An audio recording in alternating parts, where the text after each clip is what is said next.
Hi, I'm Junior Giscombe, and you're watching The Real Soundcheck Podcast.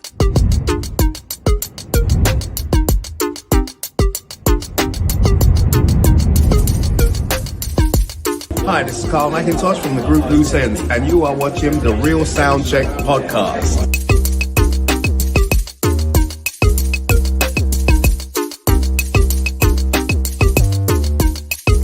What's up, people? This is your boy Omar saying you're watching The Real Soundcheck Podcast.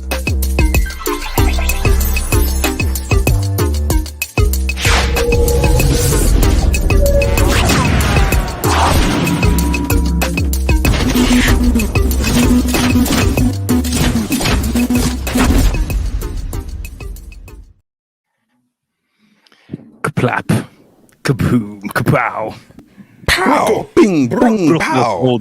Brooklyn, What does that sound? etc. Boom, etc. ping, pow! What was that? That was Batman, wasn't it? Dennis. Yeah, man. Yeah. That was Batman. And Batfink was my wings. I thought it was, who was it now? Black Eyed Peas. They did a song like that as well, innit? They did? That boom, boom, boom. Oh, boom, boom, boom. Yeah. Anyway. Boom, boom, boom. What's good, people? I trust you all well. How's it going, man? Oh, Yeah, good. man. Oh, good. Yeah, man. Surviving. We good. We need some of that Carl McIntosh energy in the building. You know what I Carl mean? McIntosh from the group Loose Ends. We need Serious, man. Need a coffee? It's Monday. Carl man. McIntosh. Did you say?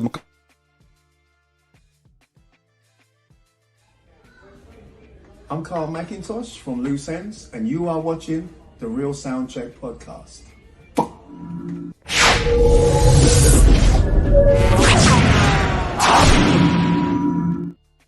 No, not that one. the other one. Yeah, the other one. That one. Yeah. That's the energy right now. We need to stand up straight after the show. Carl McIntosh. Just come off Yeah, stage. man. We just bust up the place and it's full of it. Full of beans. That's it, man. That's it. But yeah, man, we're here. It's Monday. We're fighting that Monday blues, but we're here. We're 3 people short today. But Yeah. like we always say, man, the show must go on. So welcome to the Real Soundcheck Podcast. It is Monday the 23rd of October. This is episode number 56. 56. Lucky for Is it some. 56? Yeah, Yeah. something like that, innit? Something like that, innit? It's a Yeah. lucky number for somebody. I don't know who, but it's a lucky number somewhere in the world. So we're blessed. You get me? We keep it moving. Let's Racking give a them up, shout mate. out to Racking them everyone up. in the chats, and then we can do our usual weekly roundup to see how people are doing. I So know, we got some names in already. yeah, man.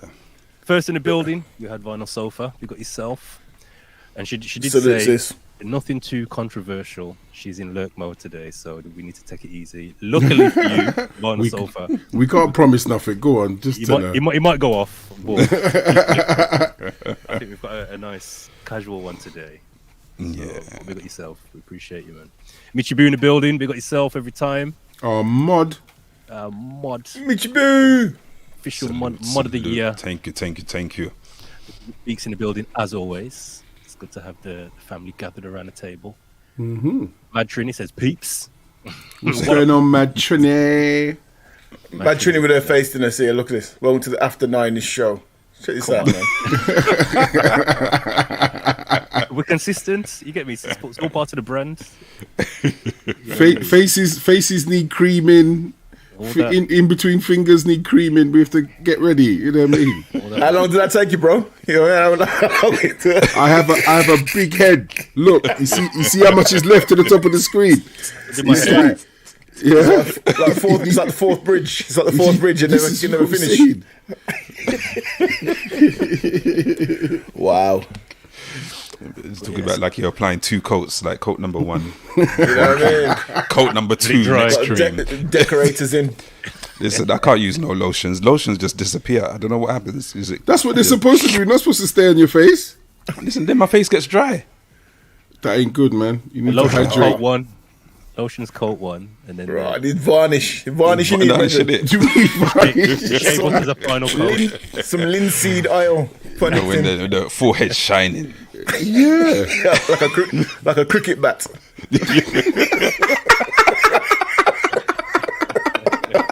You know when that's the last thing you expect someone to say in terms of shining.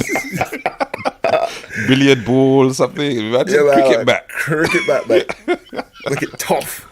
Clap things for 6. You know what I mean? Hang type vinyl sofa, hang type Miffy moments. Who else I see? G-Force is here. Yeah, the Diva speaks. The Diva speaks. T Dot in the building. What about Divas? Yes. Karen James. Yeah. Miss Jinx. The General.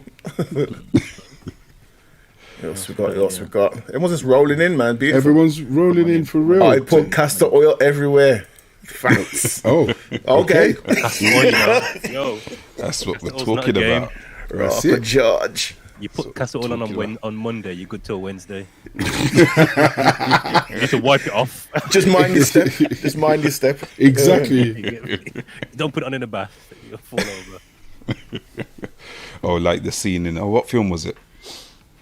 Where the woman was just fed up with the guy and he was in the shower and she got the baby oil yes, and just and lashed the floor. With yes. Oh, what was it? Oh, yeah. Can't remember the name of the film. Blade, did you say? Sorry? What did you say?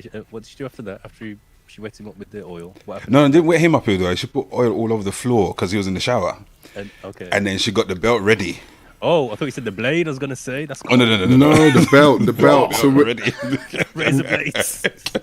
when he came out, she jumped in and started lashing him. And he couldn't stand up because And he he couldn't was slipping on stand oil. I can't remember the name of the film. Anyone in the chat remembers? I can't remember it. Drop the name in the chat if you remember it. It sounds like an Icontina moment. Some payback business. Bonus over says head, shoulders, knees, and toes. Yeah, man. There's a song in there somewhere. In it. Castor oil, you know. Jeez. Because that's. Did you have to go through the experience of drinking it? What, castor oil? Yeah. You have to take the one spoonful. Cod liver oil. Cod liver and I started on black seed. Black seed oil is very good. And then you used to give us cod liver oil when we were younger. You know what? Listen, I'm not even rising to it. Your mind went too fast. Just wrong. That rude boy.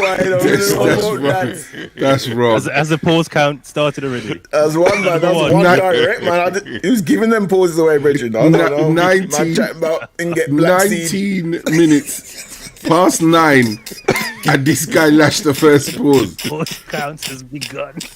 Black seed, brethren. Oh yeah, dealing. Drinking black seed oil. No sir.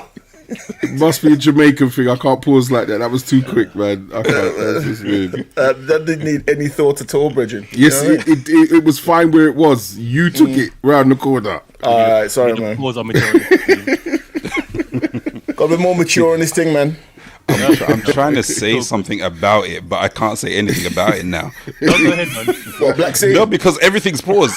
Yeah, exactly. Whichever which way I go, I can hear the pause before it comes. This is what I'm like saying. If I say it's beneficial, I can't even say it's beneficial.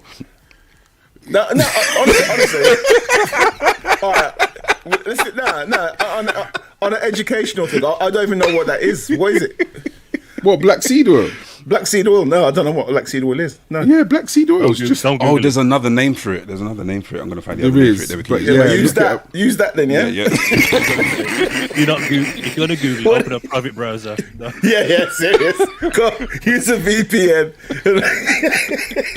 You might get some... I'll go with the ruin. Black seed. Did you mean? Yeah. Lord, man. Nigella sativa. There you go. All right, okay. I have heard of that. Brandon Sofa's put it in there as well. Yeah, I bet you have.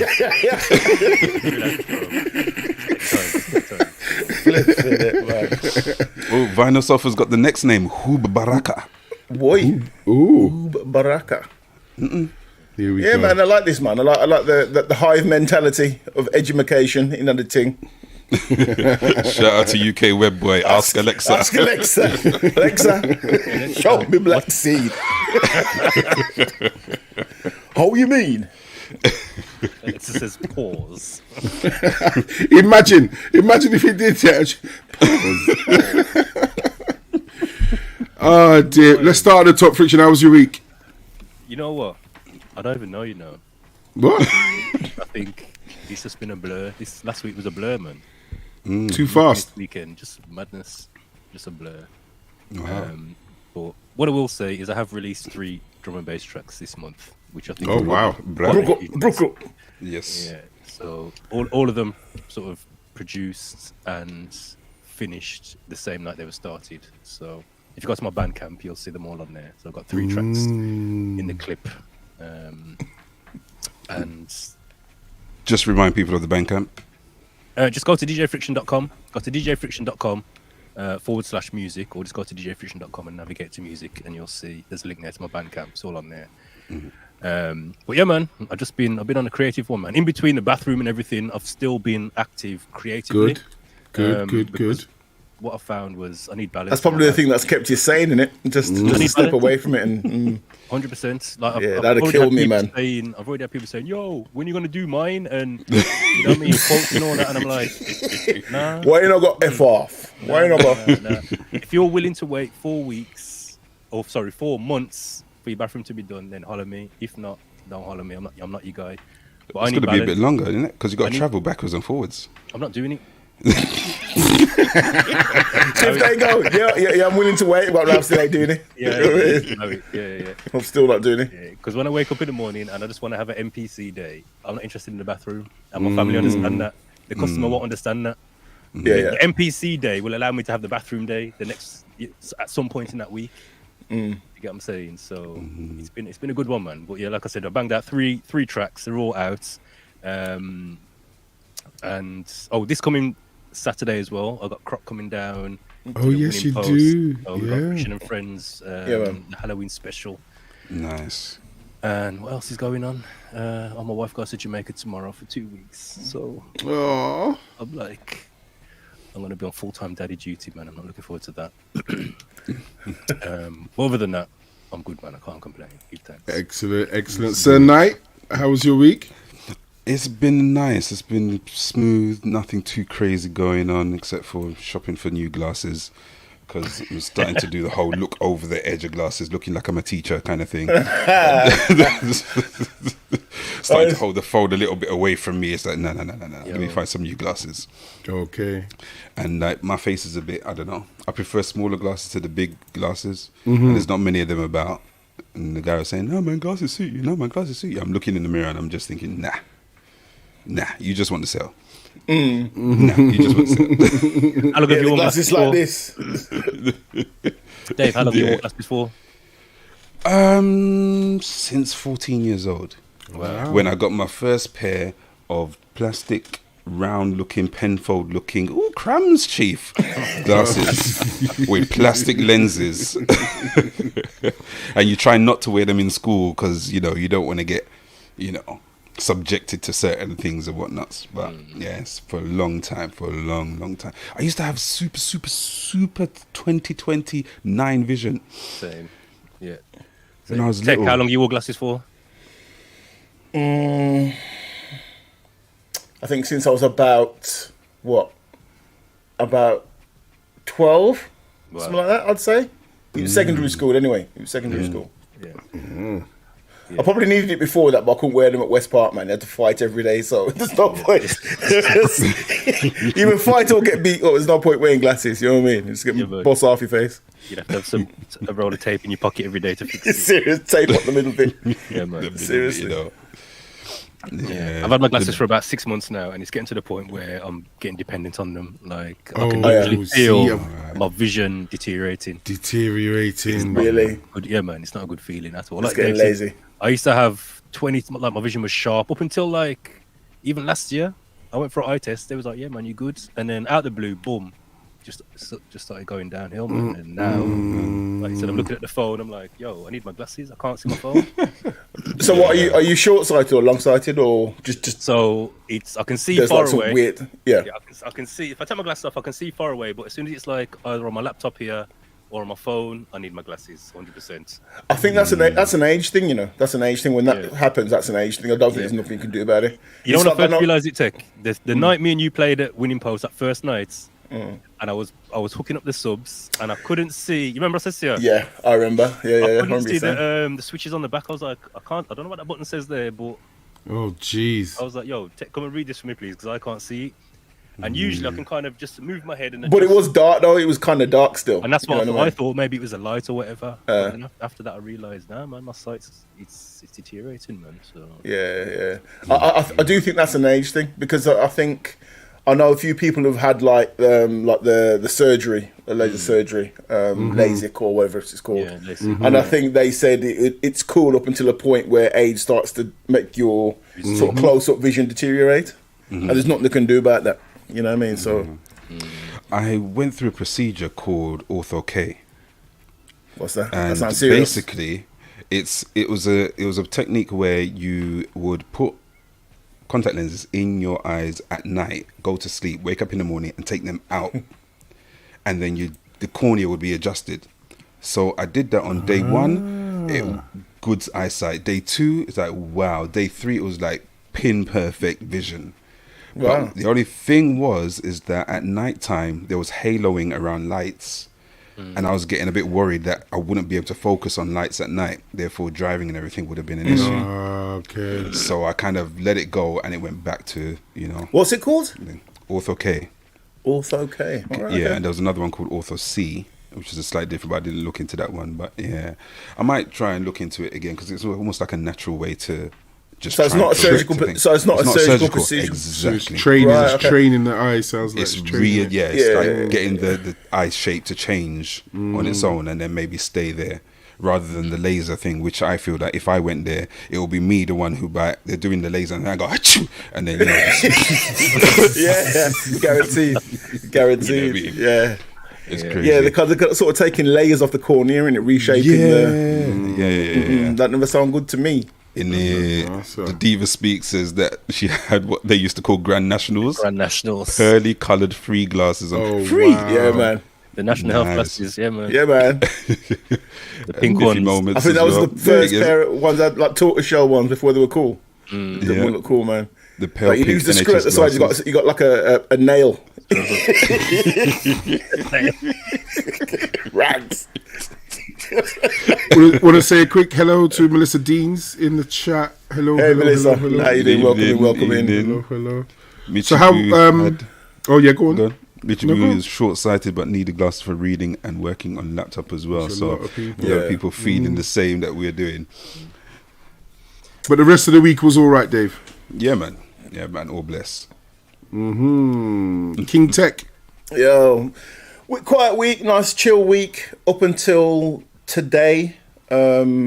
Yesterday, my daughter goes horse riding and she fell off the horse yesterday, which is you're gonna when you ride horses, you're gonna fall off at some point. At a minute, yeah.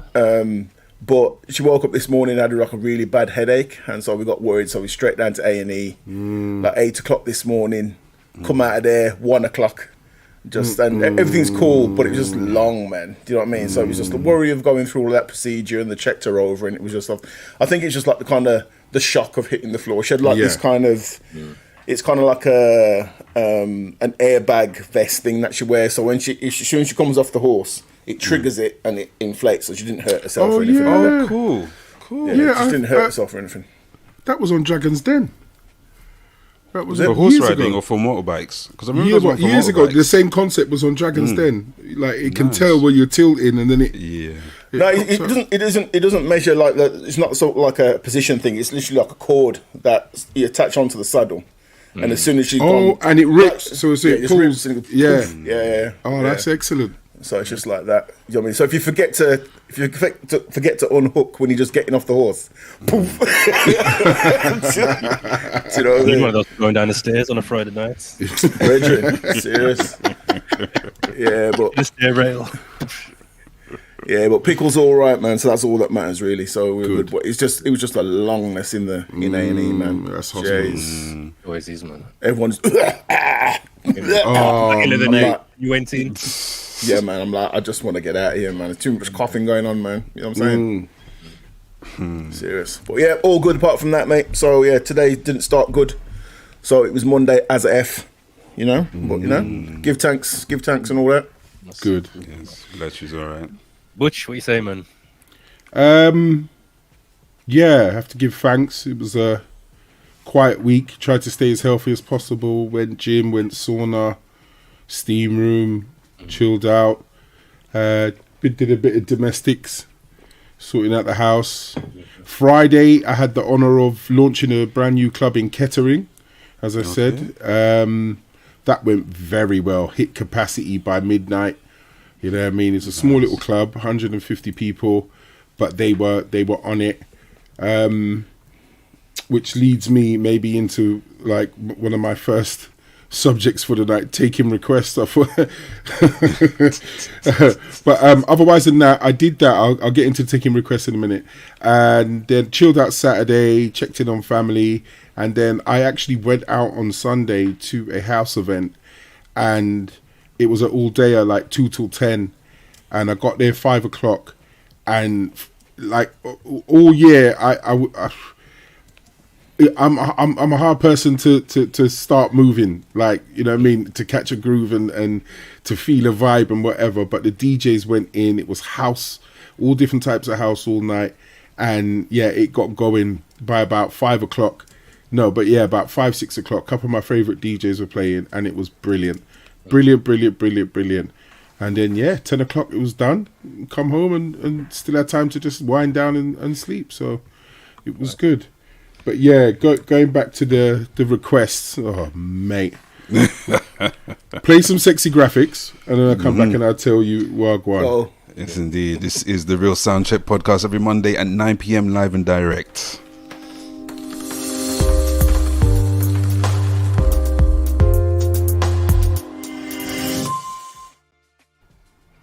Go. So Sorry, yes, before you start. no, go ahead. Send a big shout out to the brothers that not no longer, but no, raw. Writing them off, writing them right off. Right, the brothers who are here. Yeah, man, some heady. To Croft, he's not with us currently. Grown Folks Grooves and Brother Diesel. So wishing them all the best. The trust, Yes. Yeah, man. And, Salute. look forward to seeing you. See Croc Saturday. Yeah. That's it.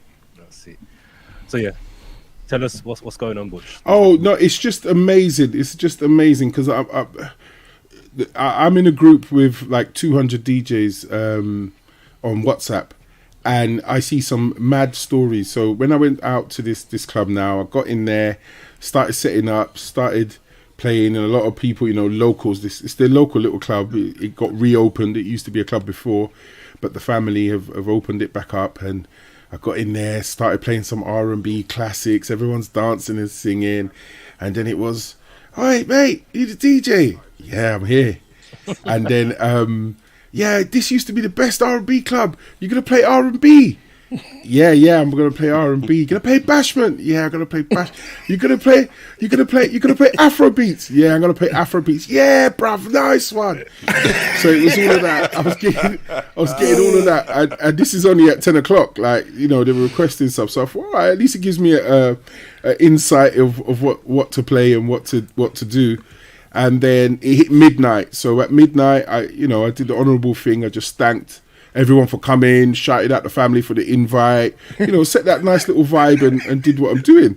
So then all of a sudden I started off the midnight, like a power set with like Last and all the big Afrobeat tunes and everything.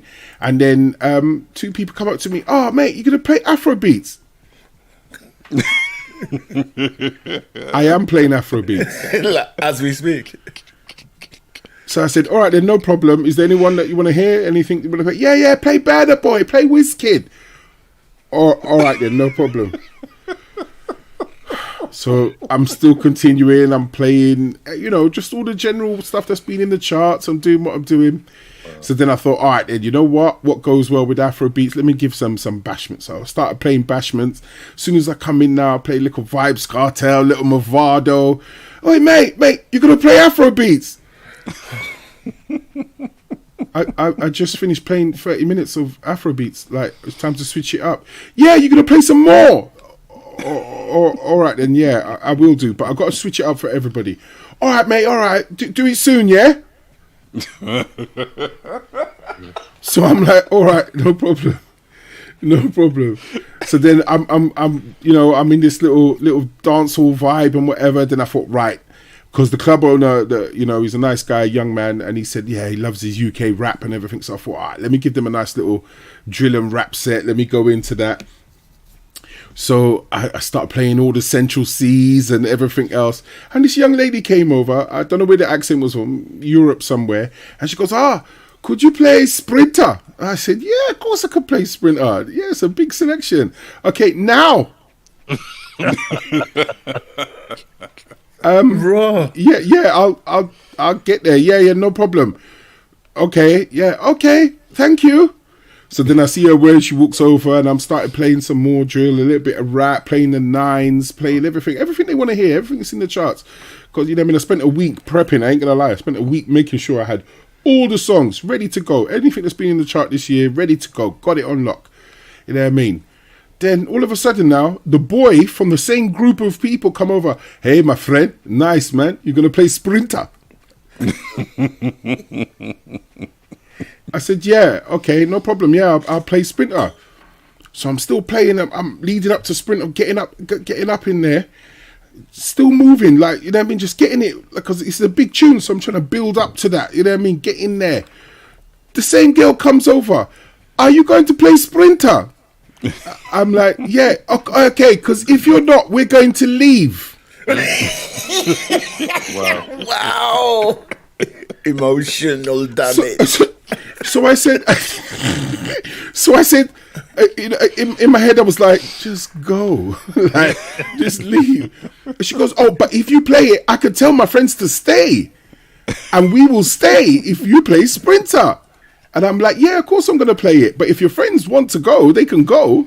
But I have to cater for everyone. There's a couple of requests before yours, and then I'll play your Sprinter. So I played Sprinter, maybe 2 songs after they requested it. Everyone went up. And then another mature lady, not mature, so early 30s, came up to me. She goes, I'm the cousin of the bar owner, rare. We're old school. Could you play some garage? So I thought, that will go, because drill and rap is kind of fast. Let me play some garage afterwards. So I played garage. What does the first person come over and ask me for? Afrobeats. Afrobeats. Yo, that thing's taking over me. Can't get enough of it, You can't get enough. I swear to God, yeah. You know what, UK Web Boy, yeah. It should be a money requesting. It should be a money requesting. But otherwise than that, because when you've been in this thing, you have to look after the people, innit? But they just need a little bit of patience. But taking requests is good. It's a good thing, because sometimes you might be in your own head, and then someone could snap you out of it with a brilliant request saying, hey man, we're up for this, we're up for that, and whatever, and it can work. But it's just the urgency of the demanding and the or else type thing. I wasn't really your privilege. It's on your phone. You're into this flicky thing. I am not a jukebox. I am not Spotify. You know what I mean? I'm here to entertain people and take the club on a journey. But it was brilliant. You know what I mean? 10 till 3. It was a big slog. But it was good. It was good. Brilliant night. Family loved it. And I think I'm back there Saturday. So nice. Yeah, man. Nice. Yeah. It kind of links to, there was a I think you shared it, Butch, in the group. The customer who pulled a gun on a DJ. I think Dave shared it. Was he? Grown folks shared it. Yeah, that was mad. Yeah. So I haven't got the clip, but basically there's a clip online of, I think it was a wedding, and someone in the wedding party requested I haven't seen the this. DJ plays a certain tune. It was the father. He wanted So the father of the wanted bride? chicken dance. The Chicken dance. Yeah. Or something, yeah. And he either never had it, the DJ either never had it or refused to play it. An argument broke out, and the guy pulled a gun. No, he said, apparently he said, I'm not going to play it. You're going to have to something or pull a gun on me. And then the guy actually said, all right then. And he went off to get his ting. Wow. Can you imagine? I think that's slightly different though, because it's a wedding. Would you say that at a wedding, and I said this in a response somewhere else, would you say that with a wedding you're you're hired as opposed to you're there to perform? 100%. 100%. Yes. I've got a checklist for if I get booked for a wedding, and one of the tasks on the checklist is to send the clients, say about a month or so before the actual dates, is to send them an email requesting you send me a playlist of anything specific you want. Facts. Facts. Do you get me? So Facts. they can either put a link to a Spotify playlist, they can send individual tracks, and I'll just make sure, you know what I mean, those are in the set for that day. I had a wedding and they literally said no Beyonce, no Cardi B. Wow. It was easy. It was brilliant. I loved it. It just went through. It made us play other stuff. You know what I mean? It was brilliant. But you just didn't want that level of fakery at their wedding. They didn't want to hear it. They didn't want none of it. And I say, I think at a wedding, and like even like a private booking, like a birthday party, if I'm booking someone for a party, I trust. I'm booking them because I trust them. But if there's certain things I want to hear, I'm gonna have that conversation with them and say, you know, Of course. just make sure you run this, and this. But I trust. Do what you're doing. Do it in your way. But I want to hear these songs for this night. Yeah, You know what I mean? There's nothing wrong with that. Including chicken dance. I want the chicken dance. I want the Miffy moments. do all that. The wedding I attended recently was an Afrobeat fest. Yeah, this thing's taken over the world, man. Remember it's everywhere, mate. Remember we talked about the reason why hip hop dropped 40% in sales and stuff like that. I don't care what anyone says. It's because Afrobeat has risen. I don't care what anyone says. It's more. There's more of an appeal to dance. There's more of a appeal for people to get involved. It's got that cultural, from a different culture vibe, if you understand what I mean. Like if it's not your culture, you feel a part of the culture because you know how to do the move, or you know what I mean, or you singing the song. Do you know when I'm playing thingy, I'm like, wait a minute, my man's chatting in Yoruba. How he's chatting in his language? How do you not know how to? But because of the words and repetition and listening to it, they're speaking it, they're singing it, so they feel attached to it. And Non-offensive as well. Non-repetitive. Non-offensive. Non-offensive. Yes. So you know what I mean, grandma can be in the corner just nodding her head and whatever, you know. Yep. The uncles and aunties, it's the type of music you can play. It's a nice vibe. It's non-offensive. Yeah, man. You know. Because I'm thinking with hip hop, okay, if you were to say, okay, what's the top 3 Afrobeat tunes at the moment?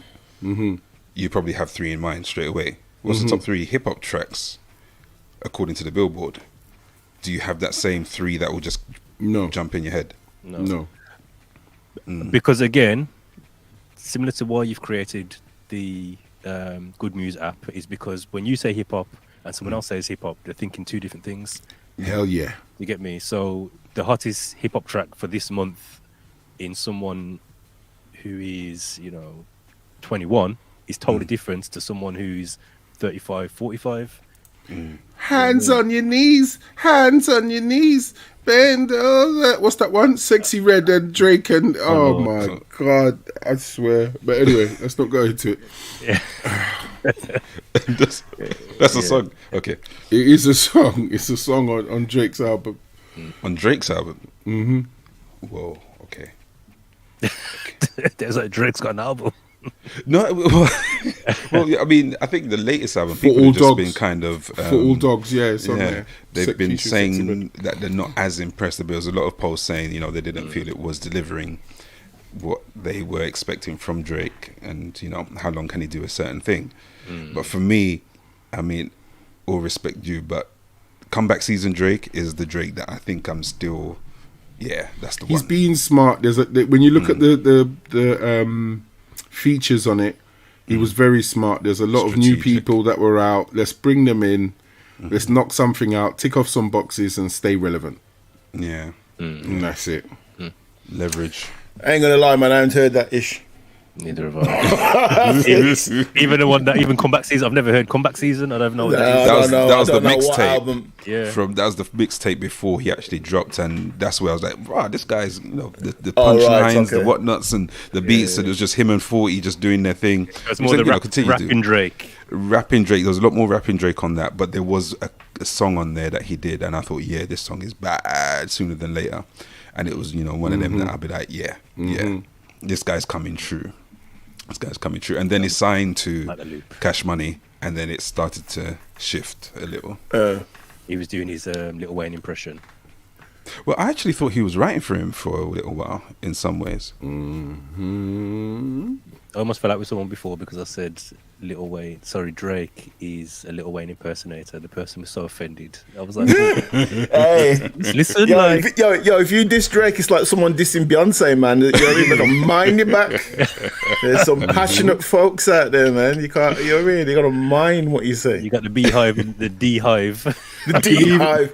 Yeah. Good evening, Lainey. How are you? Lady J. UK Web Boy said Afrobeats is non-existent in Chicago. Is that correct? I'm not sure. Why is that? Why is that, UK Web Boy? That's weird. Is shooting each other? Because I thought it was like just a nationwide thing over there. Yeah, that's what is everywhere, man. What was this house just bigger than that? You know what I mean? Houses. Yeah, Chicago. I love Chicago house, man. Oh, man. But do you ever get asked when you get asked for tracks and you don't have them, just generally, do you try and say, okay, let me look for it, or do you just tell them, no, don't have it? I tell them I ain't got it. Do you then get that dirty look like, No. I play the game. Just a little disgust. Especially when they're flashing their phone at me or whatever, which I don't like. Come over and say something. Don't just shove your phone up at the decks. Anyone who shoves their phone up at me, I tell them no, whether I've got it or not. Where you come over and you say, hi, excuse me, hi, have you got this? Can I make requests? I would listen to you. Manners, respect. You know what I mean? You might get what you want. Yeah. You know what I mean? Even on that night, someone was asking me some rock and roll. Oh, do you play? No. It was one of them EDM house. Oh, could you play something or the other? And I said, no, we don't do EDM. And guess what her next request was? Luther Vandross. Luther Vandross. She went from EDM, not having it, to Luther Vandross. And I went, huh? Never too much. And some... it was wild. Usually when you say, I haven't got it, the next question is, you got YouTube?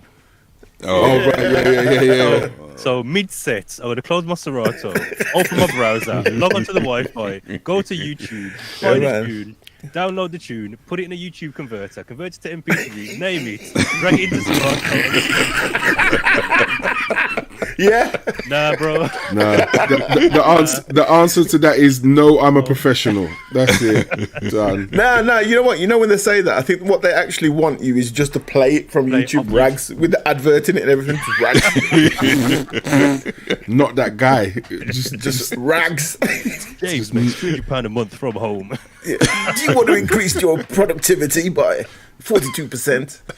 No. I have this method. It's in a package. Yeah. Bear with me until the end, and I'm going to tell you how to make 10,000 a month with this trusted method.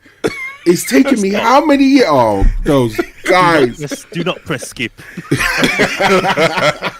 Don't you dare. I hate them, man. I hate them because they're always like on a boat, or they're in a penthouse somewhere with like a view. They go, you know what I mean? I've just finished like doing fencing, you know what I mean, on my boat and blah blah blah blah. But let me tell you about this thing. Don't press skip. Let me just tell you about this thing. Oh, shut up, man. Are you sick and tired of not being able to pay your bills? Are you sick? Do you feel that you deserve more in life? Are you aged between 35 and 40 and drive a Mercedes-Benz or a BMW?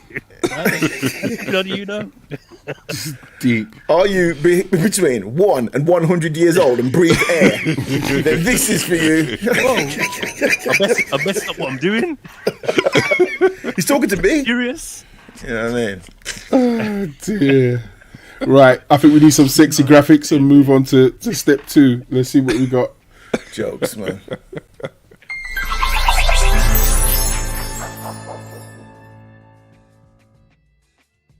What else is happening in the world? What's going on? Oh, Lord. Right, we've got a few options here. Do you want to talk about Mrs. Jada Pinkett Smith? Let's go. Or Let's go. Let's get it out of the way. We can't finish it. She don't deserve that. Anyway, let's get it. I tell you what, the funniest thing about the whole thing, man, the memes that have come out afterwards, man. You got some man. amazing Have you ones. seen the picture of Tupac and that guy in the car and then her head's just sneaking out of the car? Her head sneaking out of his lap. Just sitting there, just looking at the car. Oh, man. Cold, man, cold. Yo, this woman is. So she's put out a book. I don't even know the book title. What's the book title? Does anybody know? Well, Kill Will. Kill Will Volume 1. He may as well. Someone in the chat verify her book title. So she's gone on a run to promote this book. I don't care what anyone says. She's gone on a run to promote this book, and she's come up with some wild stories.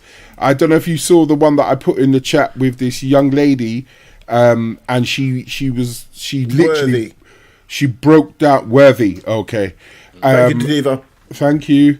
And she broke down how Jada Pinkett is lying about going to see Tupac in jail, and this woman went into dates. How can you actually be seeing him at this date when he wasn't even incarcerated at this prison? They transferred him over to this prison, and his actual wife that he got married was there.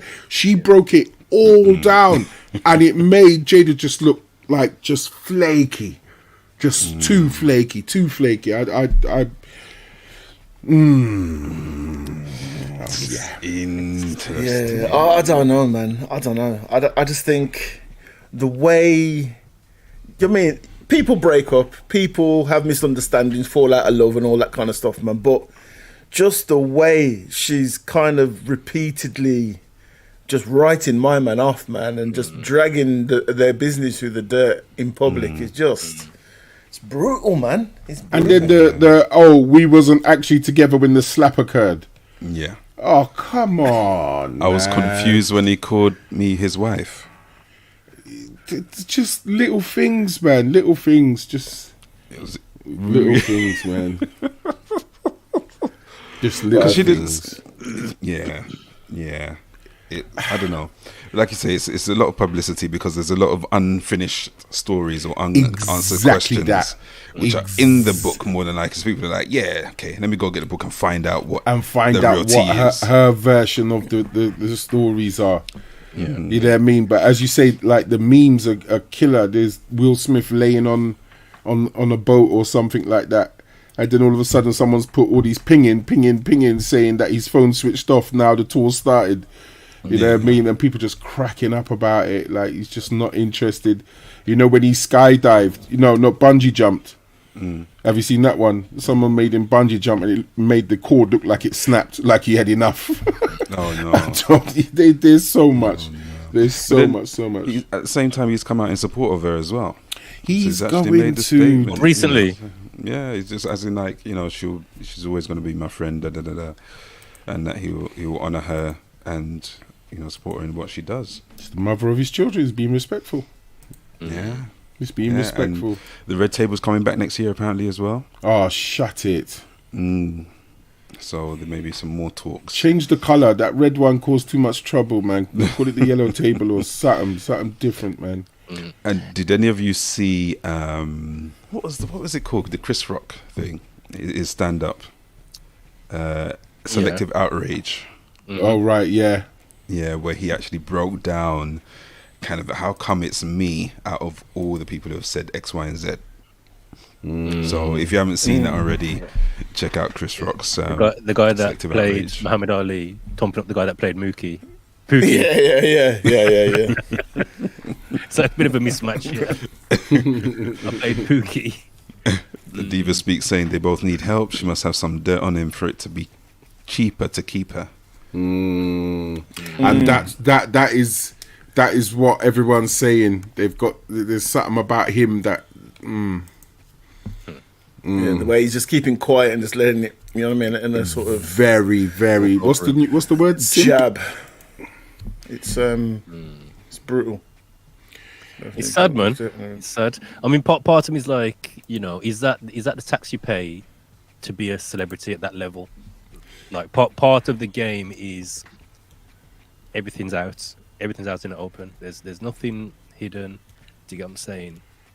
It's all out there for the people to criticize and to But have the- their say. yeah, on. But there's this, that- I think this is a different thing, though, man. Because you can have paparazzi around there taking photo and making up stories or telling stories about you Yeah, that they they've must heard get from used to that. your friends and all that sort of. That's one thing, right?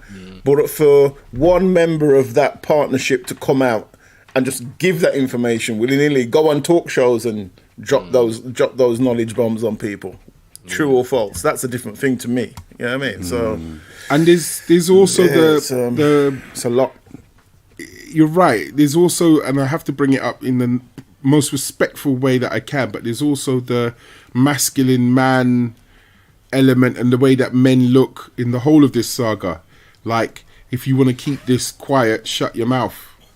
And I think that he's done that in a respectful way to her and everything else. But I don't know, where's your fight? Where's your stick up for yourself? Where's your, you know what I mean? You know, the happy wife, happy life thing. I get it. I do get it.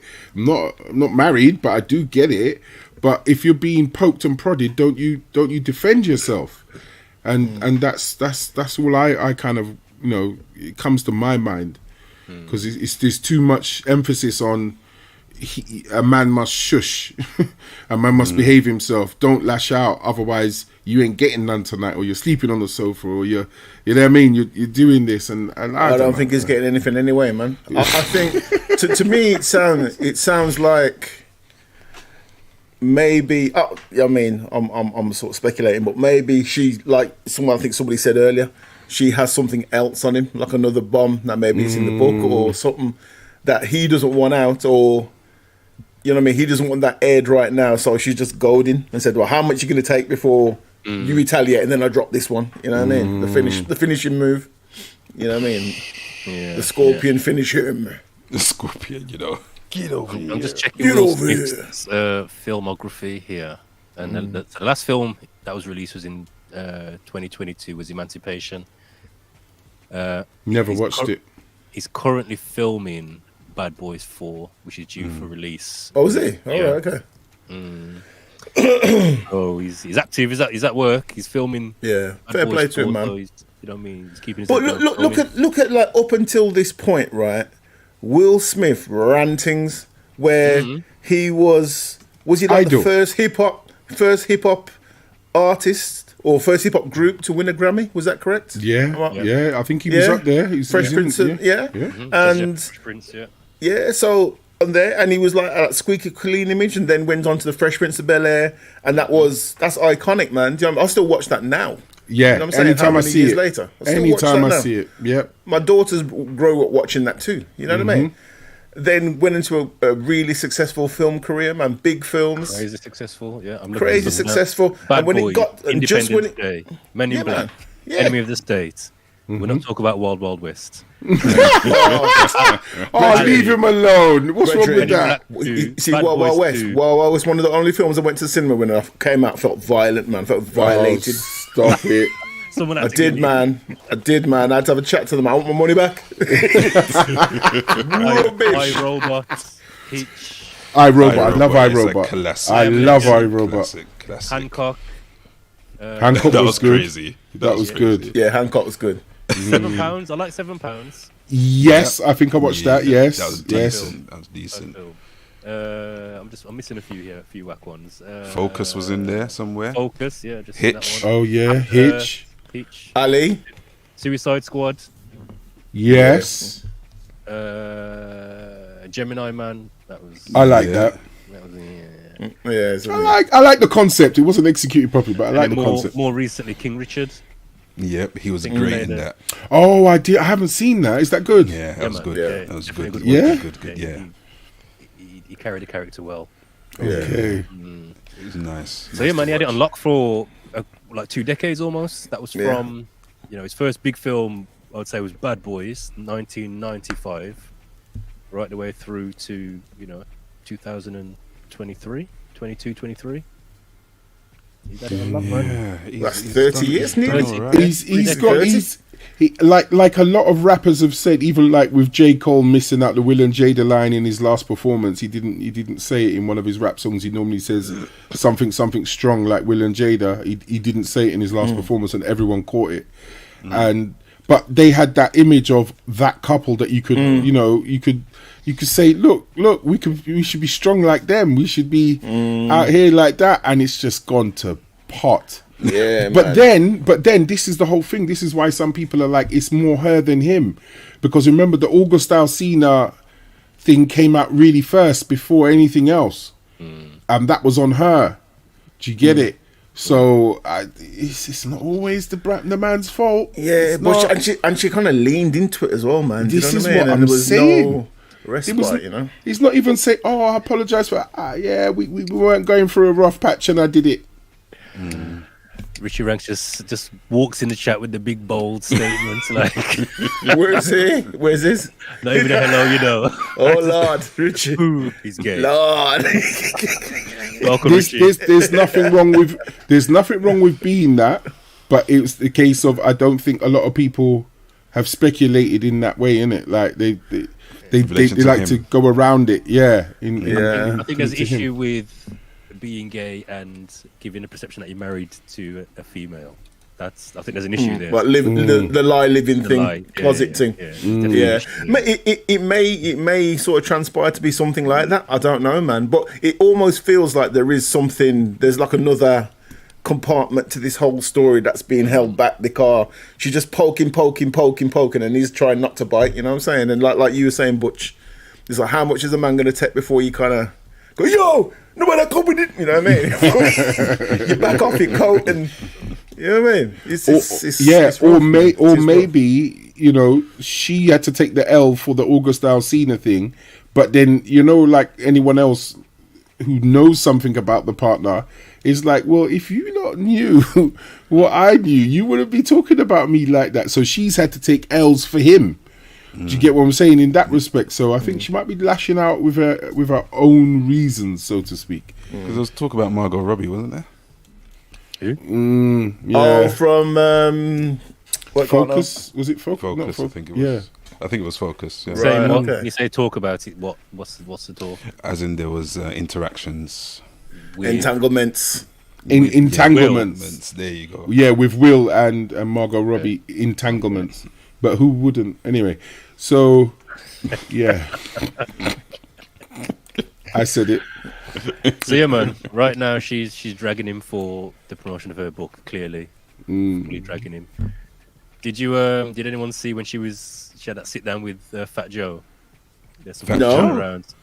Yeah, man. So she went to his. So Fat Joe's got a sneaker store in. I saw the photo. I saw the photo shoot. I didn't see the actual video of it. So obviously, Fat Joe, he was in Terror Squad.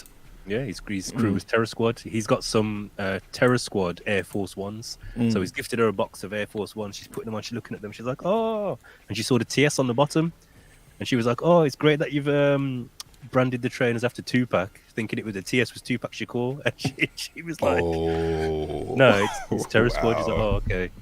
Kept it moving. Throughout the conversation, you can hear a publicist in the back shouting to her saying, like, just tell him it's in the book. Don't say too much. Oh, serious? Yeah, it's in the book. It's in the book. Just almost pushing her to keep her default answer was, you got to read the book. I'll give you a little bit, but you got to read the book. Yeah. And it was just like, wow, this is just straight like media run. Yeah. This is what it is. And just dragging him as part of it, like that is almost like the vehicle, a golden thread that is driving this media run is dragging Will Smith. And it's really weird because I've dealt with and no offense to any Americans or anyone else here, but like there's different tactics that British and American marketing, media, and everyone it's different. But it's how easy sometimes I find that on the American side, bad news sells and they will run with it. They don't care. Call me whatever you want. Buy my book. Cool. I am this, I am that, I did this, I did that, but let me sell 1 million books. I'm nice. They don't care. They don't care about that. Whereas, and I want to use the word loosely, but the British, you know, you want to keep your shield intact. You want to, you know what I mean? You would actually fight certain things and won't let certain things happen. They won't let that bad news sell the good product type thing. That's not a marketing tactic. What's that? It's not about that. You know what I mean? So I don't know. It's, So do we think all of this sort of dragging Will is going to impact his career? I don't think so. I think people still love Will, and they might even have a bit more sympathy for him now, even more so. Because he's not been afraid to cry and release his tears, and he's been emotional about it. So I don't know.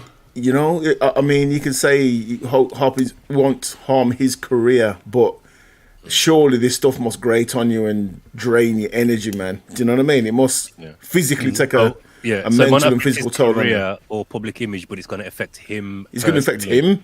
Surely. It must do, man. It must do. Must do. I feel for. I don't know the man from Adam, but I feel for him. You know what I mean? I'm not like a big Will Smith fan or anything, but I'll go. Gee, imagine if that was you. You're getting dragged, you're getting draped, stuff like that.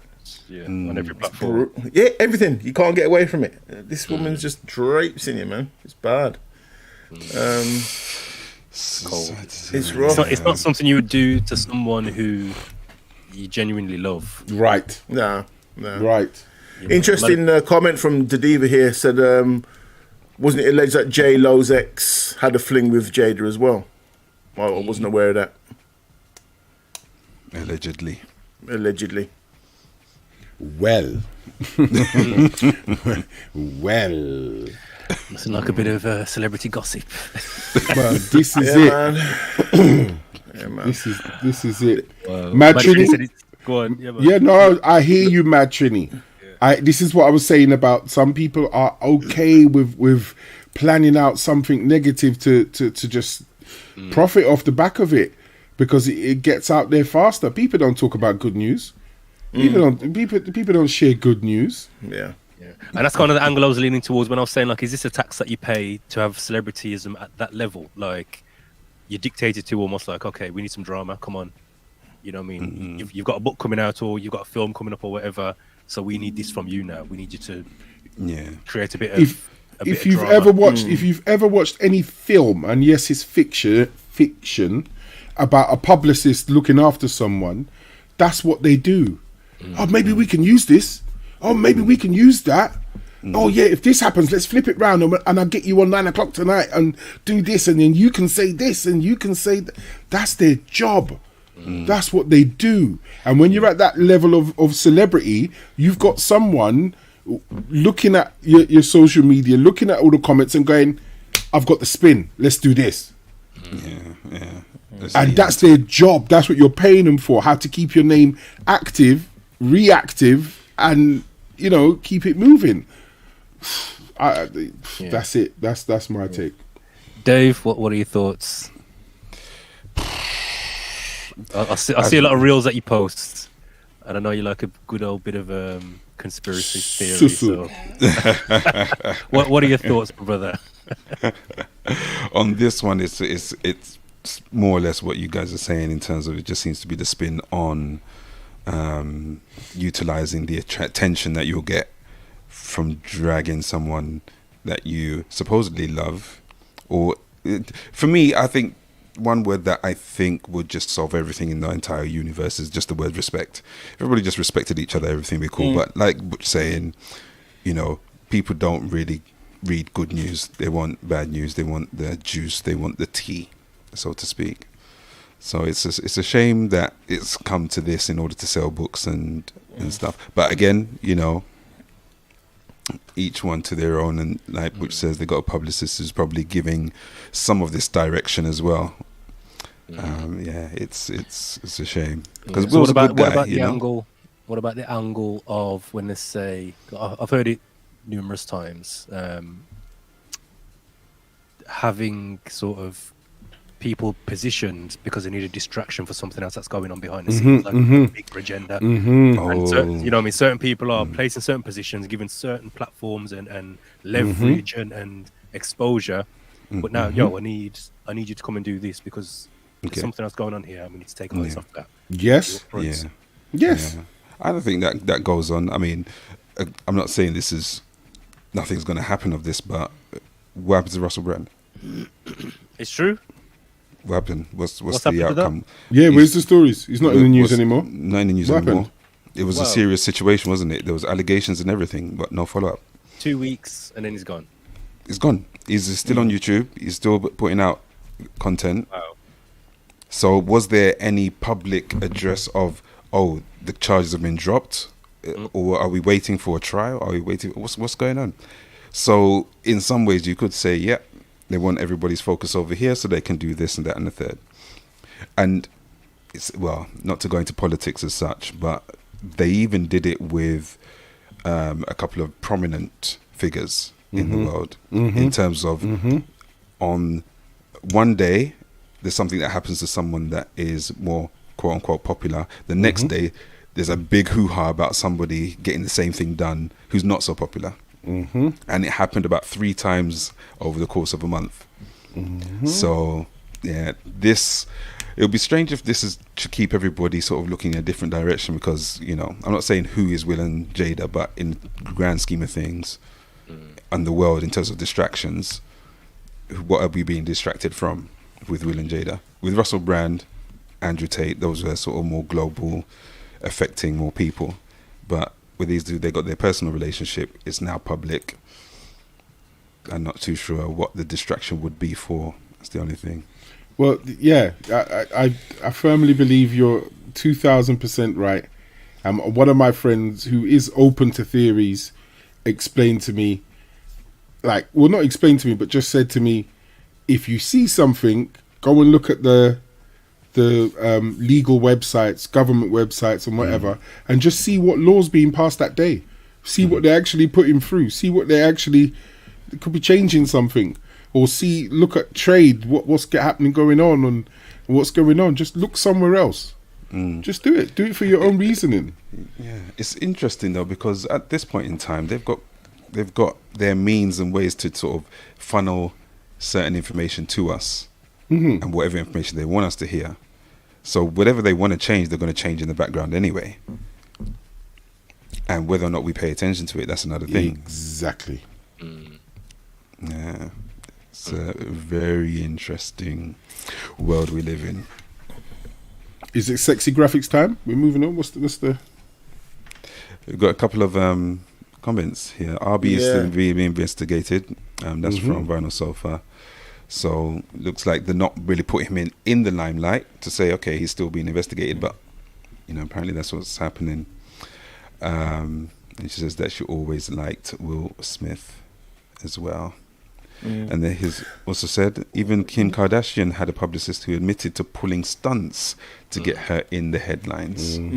Well, she went the sex tape route, innit? The first thing she did was a stunt. And apparently that was all sort of orchestrated by the mum. By the mum. Apparently. Boy. No, let's do that again. You look better Literally. in this one. Yeah. Different level. I heard, I'm not sure how true this is, but I heard that Chris Rock had actually hit on Jada and asked us to take her out. And that was before the slap. So there was more sort of meaning about that slap, because I think she'd put it across to Chris Rock that they weren't together again. So he's like, well, boy, what are you saying, man? You want to go out to dinner? And then that was to go back to Will, and then he dropped that line at the Oscars, and then box. But then this is what I'm trying to say. That is the story that's coming out now. She's got her book coming out, and that's why I'm like, yeah, okay. He was cussing her bald head, innit? That's what it was, and he didn't like it. That's it. That's what they say it is. Okay, so coming out now. just to sort of spin on that, just a little tiny spin on that. If it was your partner and you're in a award ceremony and there's a comedian on stage and they say that, what's your reaction? No, let him talk, but Jono, I'm going round the back. I might not be, because I'm looking at cameras and everything and there's too much evidence, because at the end of the day, regardless or not, Will Smith committed an offence. Yes or no? Yeah. Am I wrong? Yeah, man. And what happened to that offence? Nothing. Exactly. It's got brushed under the carpet. So my thing is, as Dave just asked a hypothetical question, if it was me, what would I do? I'll be like, all right, let me go toilet. When he comes off stage, I'm ducking round the back, innit? I'm ducking, and it's me and him one-on-one. Like, let's talk. What are you doing? Move some tables around then. Fling tables like an episode of. But One he Nation. committed a physical offence to another person live on TV and never got in trouble. Come on. And the UK web boy said, and they all got paid. Ta-da! And the attention, because attention is the new currency for many people. It is. You know? Yep. And in saying that, we appreciate everyone for tuning in and joining us on the Real Soundcheck podcast. Laney J, the car trash-ins. Laney J. Is it the celebrity gossip edition? Yeah, man. Seriously. If you've just joined us, we're going through some news reports, little things that's happened in the week, something a little, we try and do once in a while. So welcome, the Real Soundcheck podcast, episode 56. Nice to have you here. Mm-hmm.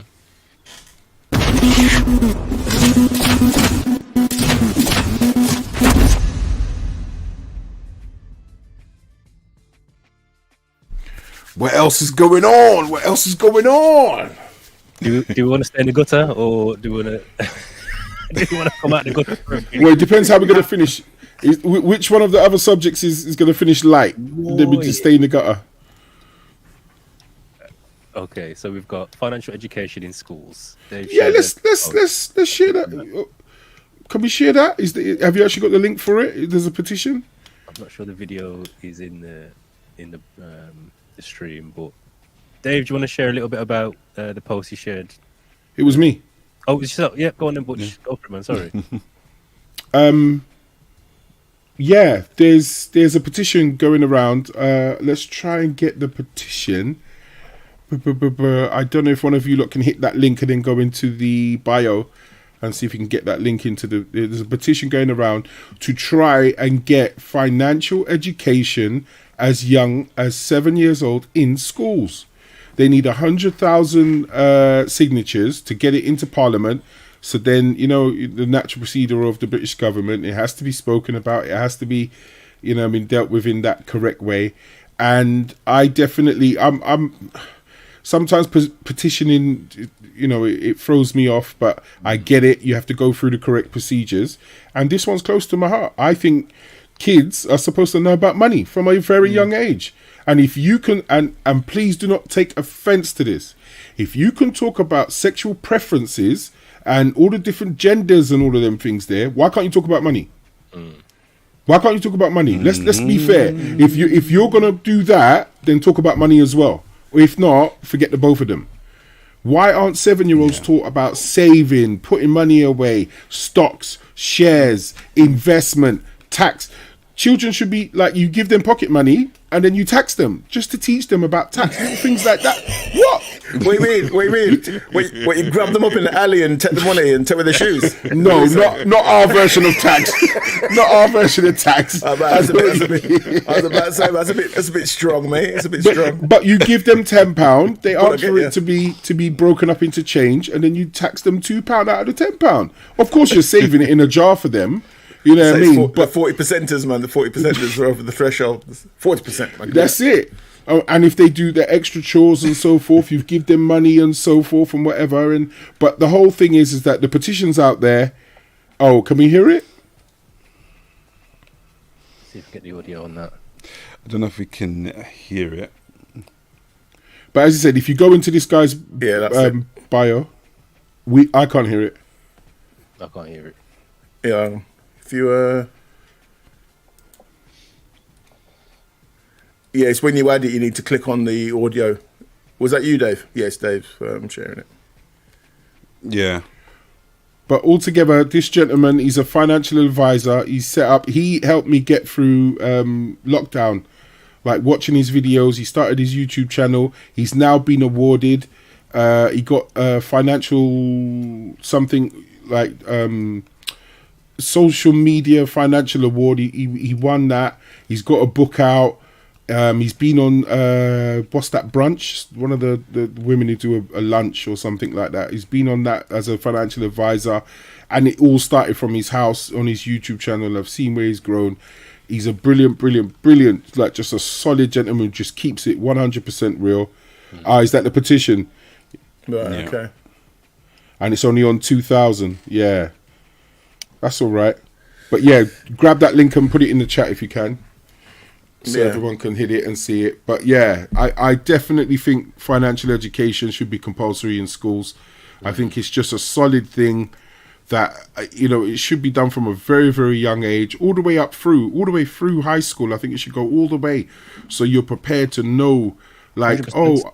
I've worked a certain amount of hours and they've taken tax from me. You're not running home, Mum, why have they taken £300 tax? You know what national insurance is. You know what income tax is. You know what I mean? You know what dividends are when you're buying shares. You know what... just the little things. Yeah, I think it's also important for for kids to understand about debt as well and getting themselves in debt, because people nowadays, and people like to live way beyond their means. You know what I mean? They might have like a flash motor on the drive, but they've got nothing in the fridge. You know what I mean? So, talking about CCJs and all that sort of stuff, and having bad credit, and you know what I mean, having to pay. Talk about APR and exactly. Knowing what it means to pay back your credit card payments on time, and know what it means to keep it up. And if you can't afford it, leave it. Save up for it so you can. You know what I mean?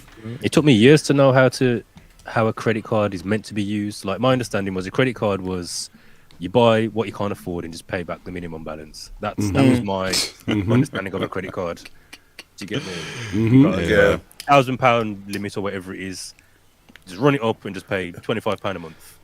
Yeah, forever. I remember one point being younger. Forever. I looked at my credit card statement and I was like, how come it's going up? I've been paying this every month and it's going up. Because you're only paying the minimum. Because of compound interest. That's it. It took Compound me years to interest. realise that's not how you use it. It's like the ninth Miffy one of Moments the most agrees with powerful this. forces. Joking aside, yes, I believe it's important to have financial education. I do believe it, man. I think it should supersede Pythagoras' theorem and all them thing there. You know what I mean? If it's gonna, well, to be fair, you're right. You're 100% right. You know what I mean? I haven't used Pythagoras once. Yeah, I've used it a couple of times, but not as much as tax. So we need to keep 1066 unfortunately on the agenda, though. You don't want to take 1066 off. It's very important. See that number there? Embedded in our skins. The Battle of Hastings. Battle of Hastings. Yeah. Please. Very important we keep that on. Yeah, man. Forget But the thing. if you can, and you don't mind your name being in the public domain, well, it already is, but you know what I mean, on that level of support, it's just to get it spoken about in the Houses of Parliament and so forth. Just sign up. I'm going to be doing it. I saw it today, and I think it's something that, if we all try it, even if it's not for you, just share it on with people that that's around you, and and hopefully we can clip this up and tag my man in it and show him that we're supporting him. It's little things like like these companies that had like the payday loans. Where they were running like about 3,000% APR. I used to work for one. Mate, it's crazy. I showed my daughters this. I said, okay, because you see the adverts, and it's like, all right, you can get this loan, and then you loan your money for like a week or 2 weeks or whatever it is, right? But then when you break it down, you actually say, right, okay, the APR. Say, okay, if you didn't pay that back for a year, how much you'd actually owe? You know what I mean? And it's like literally 3,000% APR. Do you know what I mean? What? Criminal. Look at places like, what was it called? Crazy George's. Yes, you got to be crazy at these prices. Yeah, man. And they changed the name to Bright House because Crazy George's was like giving it away. Bright House. Okay. Yeah. So back in the day, Bright House is Crazy George's. Yeah. Imagine you're renting a TV. Yeah, you're paying like $3.99 a week. Yeah. However, that's for 18 years. Ever. And when you fill in the ins, what's your kids' names again? Yeah, you know what I mean. You fill in forms with your kids' names on it, man. They used to give you a day you had to pay on, so they'd say, okay, your payment day is on a Tuesday before like 3:30. If you miss that day and miss that time, the amount of like penalty payments you'd have to pay is ridiculous. Like. It's all squeezing people and taking advantage of people's lack of awareness. And there's only people who won't read a contract. They won't read the small print. They just want the TV and the video. That's it. This is it. and we're programmed to do certain things. I mean, in terms of the petition and stuff, this is precisely why I put together a little book called Seeds, to try and introduce money to kids 80 plus, the concept of money without actually talking about money. Because if we want to try and change the way that people are using the money, we need to get to them beforehand. Before they even start earning the money, they need to know how money works, how things work in the general consensus, how credit works, like you're saying, the difference between assets and liabilities. We can give them a small introduction to all of this. And, you know, the book I put together is, I say it's for ages 8 to 80. Because within there's a story that is like a parallel on what happens in real life. Mm-hmm. Yeah, I mean. Yeah. But also over here, Pythagoras theorem is useful. That's one of the more useful mathematic things in that people get taught. But you know, I'm just comparing it to actual finances. Can everyone remember Pythagoras' theorem? I don't know what it is. B squared equals A squared plus B squared equals C squared. Sorry.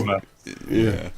The opposite and the adjacent squared is equal to the square of the hypotenuse. I did like equations when I was in. I did like equations, but A-level maths, I'd just be practicing like during my spare time the questions, just getting the equations right. But yeah, there's a imbalance in what they're trying to push on children and not letting them being exposed to at all. Because I think there's some pushes to do some financial education, but it's more the case of this is a 50p piece. This is a pound note. This is what you do to open a bank account. You know, it's more that kind of education as opposed to the real fundamentals of what's going to stop them from getting into debt, stop them from going to the loan companies. You know, it's mad. Yeah. You know, I have a theory. If you used to go to places like, you know, those posh private schools like Eton and them places, I have a theory that the way they teach children maths in those schools is very different to how they teach children in public schools. So if you look at the majority of maths books in regular state school, public school, whatever, it's going to say, you know, you buy. It's coming from the perspective as a buyer. You've got £2.50. You go to the shop and you want to buy 4 apples. Apples cost 40p each. Talk the How much change will you have if you buy 4 apples? Where I've got no evidence to back this up, but I believe in places like Eton, it's like you can buy a barrel of apples for X amount and sell them at this much.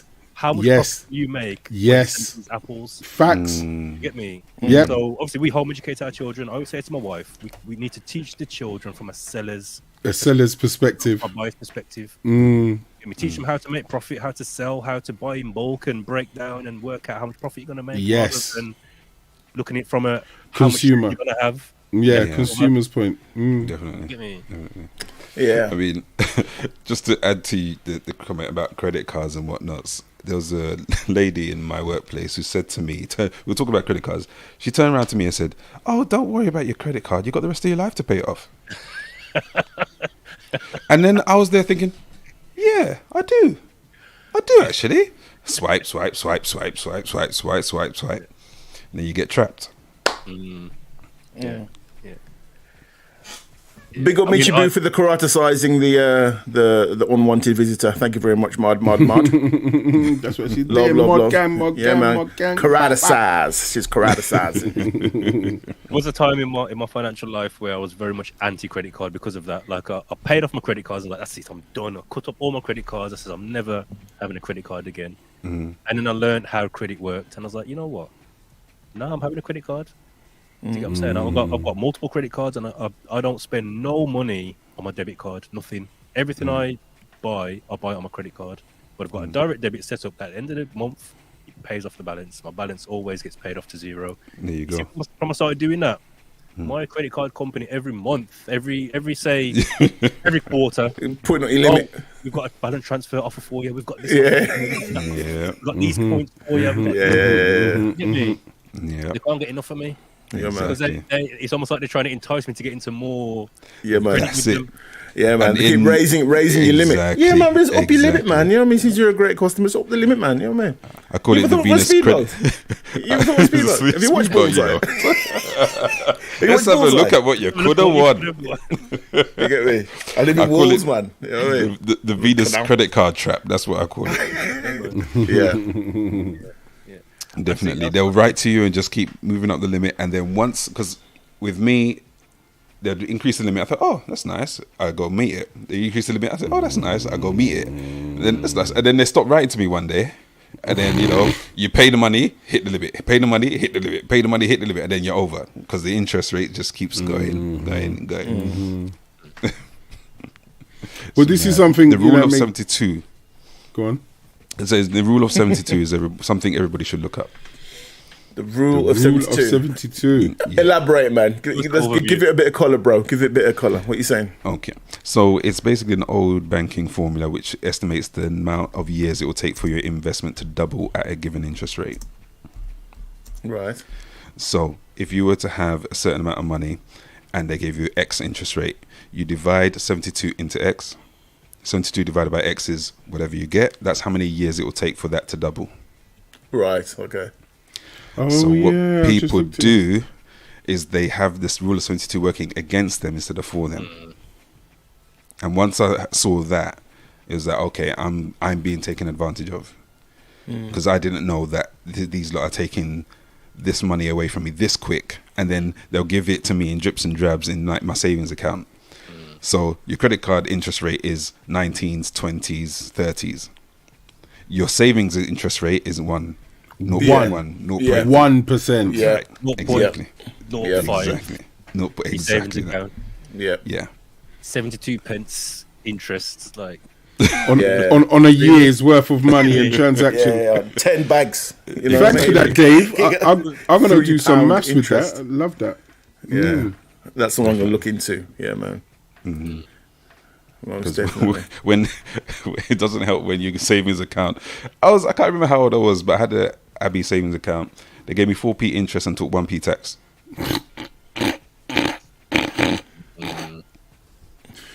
You have to laugh. You just I'm a have to child. laugh. And I'm a child as well. 4p interest, they took 1p tax. And we all know that the banks have all that money and then they go off, they do their trading, and that's what your interest is. Your interest is literally the profit that they make off of trading with all of our thousands of pounds, and then they come back and give you a 1%. If that. And you get taxed on it. There we go. Unless you have an ISA. And a stocks and shares ISA probably preferably if you have And an ISA. didn't my man said that he wanted to try and go for the ISAs now? I swear to God, he wants to get a kick in his chest. He said, yeah, there was something recent. There's something recent saying that he wants to. Who are you talking about, man? You know what I'm talking about. He said, I know, he it's said not asking No, him, bro. there's only one person. There's only one person. financial Rishi. minister. Yeah. No, All right. the top boy Big dog. in the parliament. Yeah. Yeah, man. He turned round and said, yeah, I want to go and start taxing ISIS now. What's that? And ISIS. Like he's a and millionaire. he's talking like 40 something percent, like not no little 10% or nothing. Oh, it's mad. Someone fact check. I swear, like literally, he's talking about it in those places, and when those discussions are had, oh no, crisis over there. Yeah, ISIS are getting taxed over here. So what was his justification for taxing ISIS? Because I thought Let that was me- the whole let point me- of having an ISA. Let me Yeah, see if I fact can check find that, it. man. Let me see Fact if I check can, that, man. yeah. That's the last bastion of like trying to get any interest on anything, man. You know what I mean? In the chest. This is it. Man needs. UK web boy is right in what he's saying. There's no money in the bank, just electronic digits. Yeah. As in, you know, there's never going to be enough for everybody to take out everything that they've got in there. So the reason for trying to bring in these new currencies is very interesting because it's already digital. It's already a digital currency if you think about it. So what about the whole social currency link with this as well? Have you heard about all that?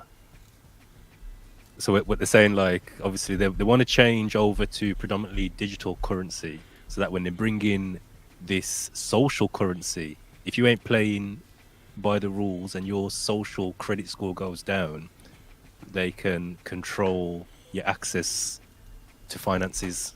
Yes, it's already happening in China. It's already China. if you search it, it's already happening in China. Fully live in China.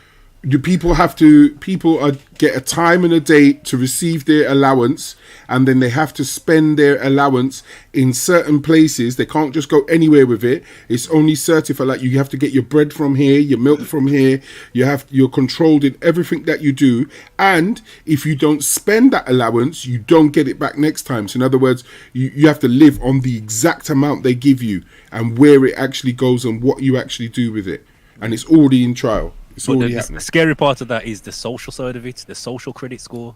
Because if let's say you've posted something that goes against the grade, that can impact your social credit score, and they can start restricting where you can spend that money. So it's Yes. like, okay, because of that, Yeah. you now can't go and spend money here or at the cinema or at the club or at the bar or whatever. Do you get what I'm saying? They can yeah. restrict where your money can be spent. I mean, you just have to go back to series 1 of Black Mirror, and you'll see an episode that depicts that very sort of situation in terms of your social conditioning in order to get a better social score. Yeah. And it's about control again. You know, it's very, very interesting, because I thought that it would be an idea to have not necessarily, and again, this is just idea, those who are getting an allowance from the government, you'd want to know that they're spending it on the right things and not necessarily feeding an addiction, because then that's a different thing to address. So if they had a certain card where they could use it in certain places to get the right things, I thought that might be an idea. But this looks like it's going full spell into that direction with everybody. That's madness. Yeah. Oh no, you know what? It wasn't him. It was the other one. Jeremy, what's his face? Hunt. Yeah, that's the one. Rhyming slang. Yeah, Rhyming slang. literally. He said he wanted to add another 6% off of what you could. No, he wanted to add 6%. I'm just reading it now. Let me get it in my head. But 6% on ISAs. Why? Why would you do that? Just leave them alone. 6%. Yeah, taking them off of ISAs. Like, it will cost you 6% to have an ISA. You see, okay, right. So what is stamp duty? A teeth in tax. Teeth. That's what it is. One stinking big piece of Why is teeth it a percentage? of why is it a the percent? value of the house. Yeah. What is... What,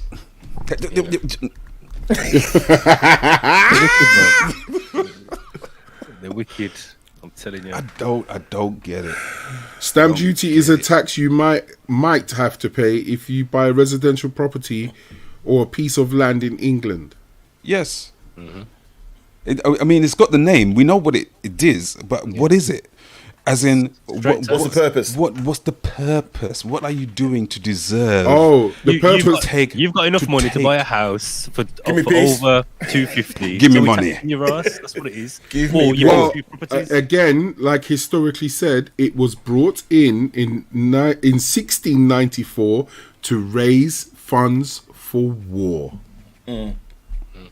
So then they went to war. It happened, and they said, "Let's leave it. Yeah, just leave it. Yeah, this What is did good. you It's a say? nice raise. Just It was leave it." so everybody who moves house is contributing to war involuntarily. Like, they got no say in it. And exactly crazy. that. So how do we know that the stamp duty today is not funding wars? Right. Probably is. That's weird, man. It's And funding so- ULEZ cameras. That's what it's funding. If I move somewhere Yeah. and I don't Bridget. like it and I move somewhere else, I got to pay again. And I move somewhere Don't else, I got to pay again. even let I me move some- start on you, Les, man. Don't even, man. I heard they made 41 million in the first month That's mad. rolling out ULEZ across London. 41 million. I got stung with the Birmingham one dropping my daughter off the other week, man. I forgot to pay the £8, so I had to pay 60. Screwing. The worst thing, you know, Screwing. the way the system is set up, they don't make it easy. No. Yeah, that whole system is set up to make you panic and just pay whatever you need to pay. Yeah. Oh, what I'm saying? what film is Yeah, it? because again? it doesn't tell you that you owe a certain amount of money. It goes, Exactly. yeah, it goes, what car you got? Yeah, okay, yeah. You wouldn't need to pay if you've been in. Have I been in the place? Exactly. I don't know. So you tell me. So you tell me. They can send you a letter and a penalty notice when you don't pay it, but they won't send you one when you've been in free to pay. So the way that website should be set up is you type your registration in and it says, yes, you came into Birmingham or you came into Central London on this day. You've got £11 to pay. Click here. £12. Everything's easy. No, they won't do that. They'll tell you afterwards. Yeah, you didn't pay. Here's an £80 fine. Wicked. Madness. Scumbags. I was fool enough to pay the wrong day. I went into Birmingham, right? It was £8 or whatever, $8.50, right? And it was like the Saturday, and I paid the Sunday because I'm an idiot, right? And then I got the charge, and I went, I paid the thing. And it goes, well, and I gave them the number and everything, and they said, oh, no, it wasn't for the right day. He goes, yeah, but I paid within the time frame, and I must have just made a mistake. Sorry. Yeah, it's on you. Took them to complaints. No one tried. He had to play, and it was like the complaint got answered one day before the price went up to 120. And they're like, well, do you want to take it further? I paid the £60, man, because you know what I mean. That makes no sense. If I paid 120, I'd have to go up there and start brooking up tables, man. You know what I mean? So basically, they kept the money for freeness. Is that what you're saying? Yeah. They just kept the money for freeness because you chose the wrong day. Yeah, I chose the wrong day. Did they offer to refund you that day? I kicked up a fuss about my £8 though. I got my £8 back.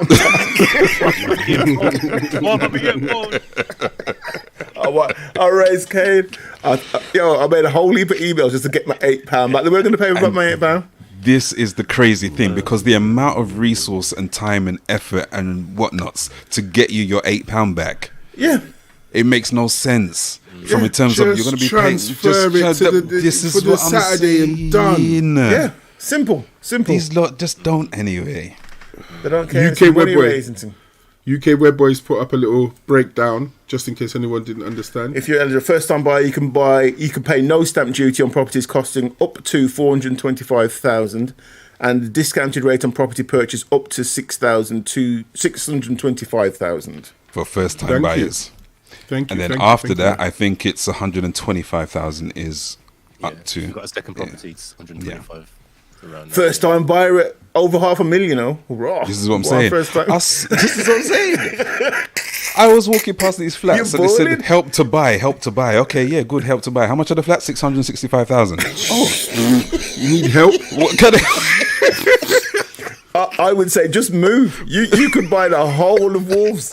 You could buy a street. 625 grand. You ain't seen your neighbours in the Midlands. You don't know your neighbours. Yeah, man. You have a nice house, mate. Land. You land, brethren. You know what I mean? You got a septic tank. You know what I'm saying? You've got an estate. You get me? You got issues like 625 grand for a first home. I can't stay on top of the grass. I can't stay on top of it. I can't stay on top of it. I had to get all these cows. You know what I mean? 600. You London people paying some stupid money, man. My days. Well. Speaking about houses, I think that leads us perfectly into one of our next subject, doesn't it? Let's move then. Sexy graphics time. All right.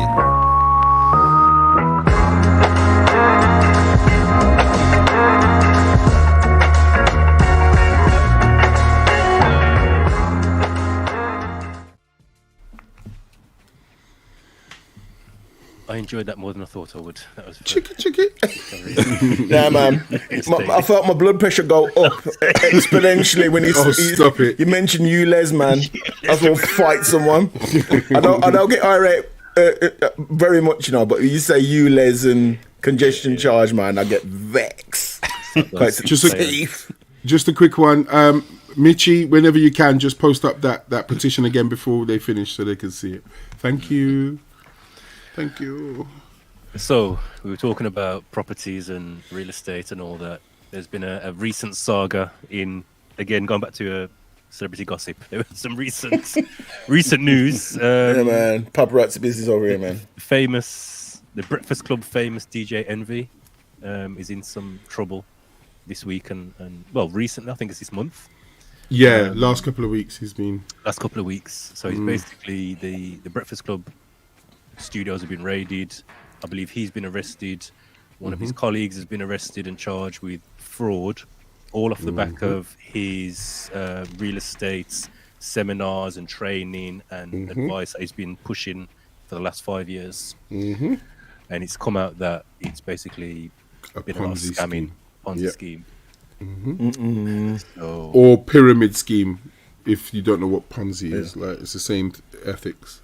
yeah. So they've basically been taking money off people to put into purchases of properties, and these deals haven't transpired, basically. And now it's coming to a head where certain men they're being grabbed up and questioned. And Envy's been on it like, it's just my man, it's just his bedroom. It's just his bedroom. It ain't him. And it's that's what weird, he's saying. isn't it? But there's a lot of public footage of him on his radio show, on YouTube, on lives, pumping the thing, like, you know what I mean, bigging up the seminars. There was a video dropped recently where you can hear him saying, "My man would not be who he was if it wasn't for me. He wouldn't be where he was if it wasn't for me." So he's taking credit for pushing this guy's career, but now it's hit the fan. He's backing off and saying, "No, it's not me. No one gave me no money. I just kind of pointed them towards him." Yeah. I'm not fully au fait with this whole story. Because someone just give us a bit of context to the bit of backstory with this whole thing.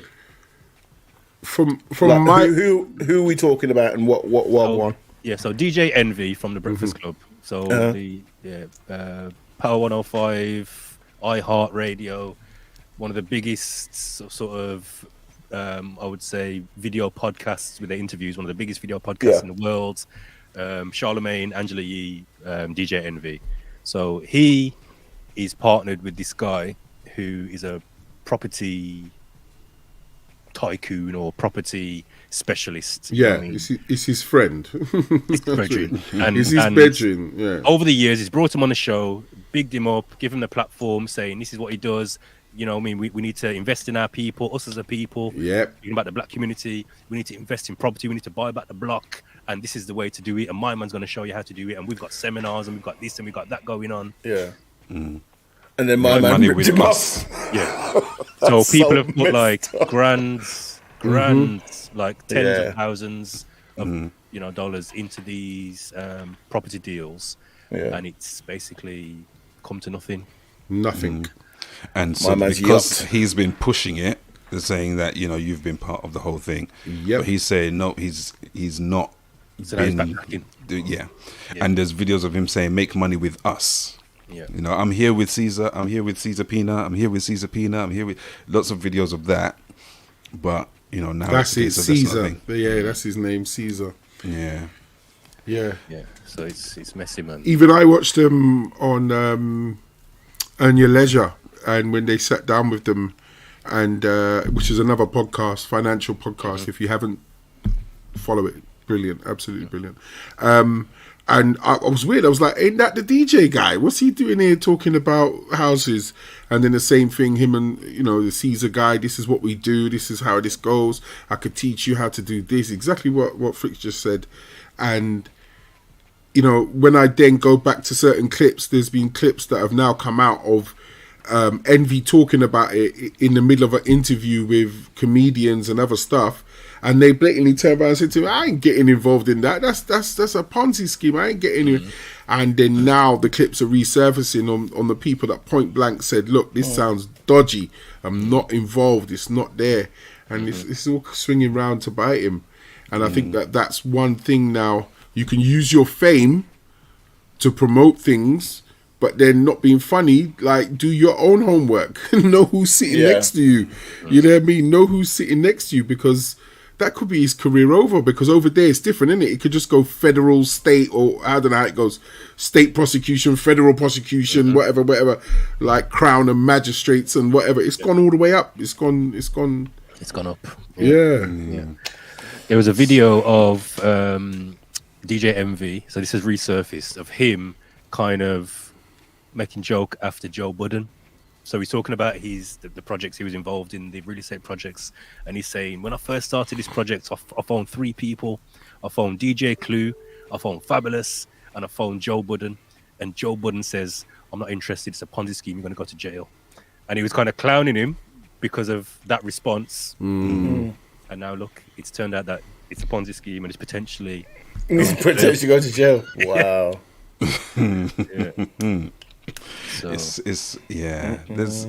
there's a lot to be said about, I guess, how we then start to, because we're already in the situation where we don't really trust as much as we could or as much as we should, and now to have someone of his stature being pushing these things, because a lot of people who said they wouldn't have got involved if it wasn't for DJ Envy Envy's mentioning word. it. Yeah, exactly. So they took his sort of stance as it. Now, he might have been sort of maybe innocent in the actual mechanics of it, but now that it's come out and they're saying that he could be implicated, it's created now this thing, along with the Tulsa Fund. The Tulsa Fund, I think, also didn't really go according to plan. And there was the long-standing thing with Dr. Umar, but I believe the school is now open. Oh, is But it? Has he built the school? I believe that there's some sort of school that's been started, but it's not. But hold on, been here's my question: pushed up. has he built the school that he don't said know he was about- going to build? I don't know about building, Oh, okay. but there's a school apparently of some It's sort. one of those ones where the roof needs repairing constantly. Church roof, school roof. But who do we go to for then? These bigger things, these bigger situations. Because if you've got someone of DJ Envy's magnitude and it's kind of falling apart, shall we say? How do we protect ourselves as consumers when we have these opportunities to actually get together, put our money together, and build something big? What's going to be the next step? I stick with a basic rule of, if anyone tells me to come to a hotel and sit down for I'm not involved. In Tenerife. you know what? I agree with. I'm not involved. I'm not involved. I'm sorry. You're booking a hotel Yeah. and you're putting on your whole seminar, and this one's free, but it's the upsell for the next one where you pay $2,500, and if you do that one, Yeah. it should be $5,000. But if you buy it today, Yeah. it's Yeah. 2.5 and No, wait. You're forgetting something, and you've got to bring 2 friends all that. the next time to make Everyone's sure got that done by one before, man. yeah, all of that. Hit by is- one before, man. Yeah. Very, very, very nearly put money. Yeah. This one, and it was basically buying apartments off plan. So they're saying, boom, this is the plan to build. This is where it's going to be. You're building up Manchester, we're building up all these city executive flats in Manchester, and boom, boom, boom, boom, boom. And we got caught up in it, man. And we very nearly put a good amount of money into it. We went to Manchester, went to go and view the ones that they'd done previously. So there was some that were like midway built, went to go and view them and everything. And then I just didn't pull the trigger. I just didn't pull the trigger and invest the money. And within a few months, we come to find out it all fell through. All the funders had pulled out. You know what I mean? It just fell through, and I was like, right, look at that. That would have been a horrible hit. So in this country, are we reliant on just knowing a guy who knows a guy who's doing something that you want to invest in, or is there recognized routes to finding things to invest in other than, say, going through like NatWest Invest or whatever? See, now that obviously you've raised a brilliant point, because I've had this conversation with family and friends, and I think it's very limited. It is very limited. Some of us would like to put some shekels or good invested money into things like that to see a profit. And like what you say, the stuff in the bank, but then the bank, like we just cracked joke about it, want to give you 1% back on your hard-earned money. Whereas if you actually go into and speak to the owner, the person who owns the IP, the patent or whatever, and you're speaking to that person, and they say, hey, I've got this is what it is, it's gonna take this to start it. Like, you know how much things tech I've seen on, excuse the pun, how much tech I've seen on Kickstarter, and I want to go in because I'm looking at it like, oh my god, look what this could do. Oh my god, this is gonna bust the place. But I'm like, but who are you? What am I really giving you that for? yes, they're actually saying, look, just buy one, sample of it, and that will help us, build up what we got to do. But then I'm like, well, what if you don't get the rest of the money?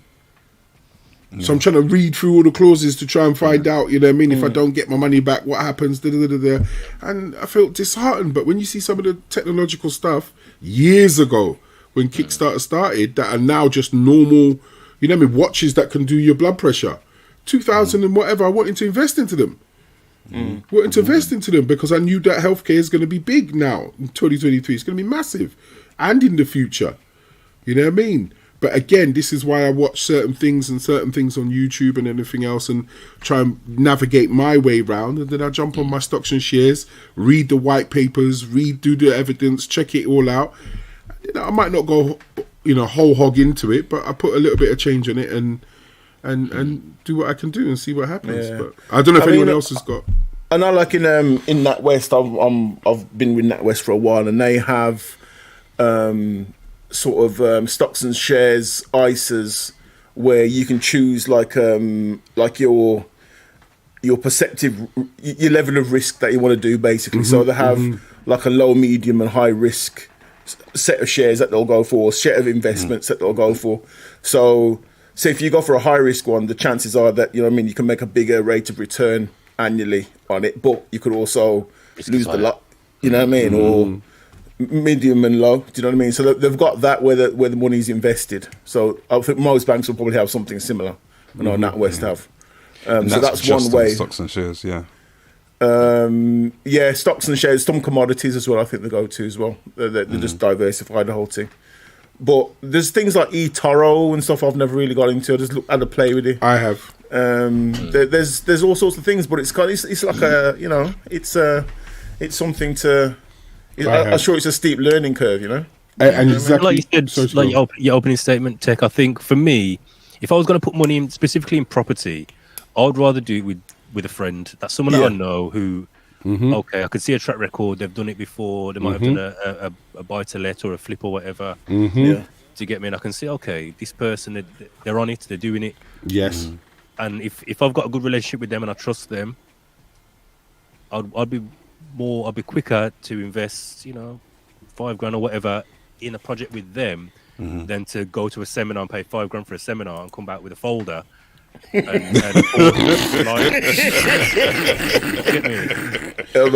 a mentor. I've got a folder. I got 25 Zoom calls and a mentor.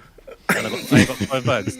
I'd rather put 5 bags with my friend and put a deposit on a mentor, and just work it out. Yeah, man. A tormentor, but Regin is a tormentor.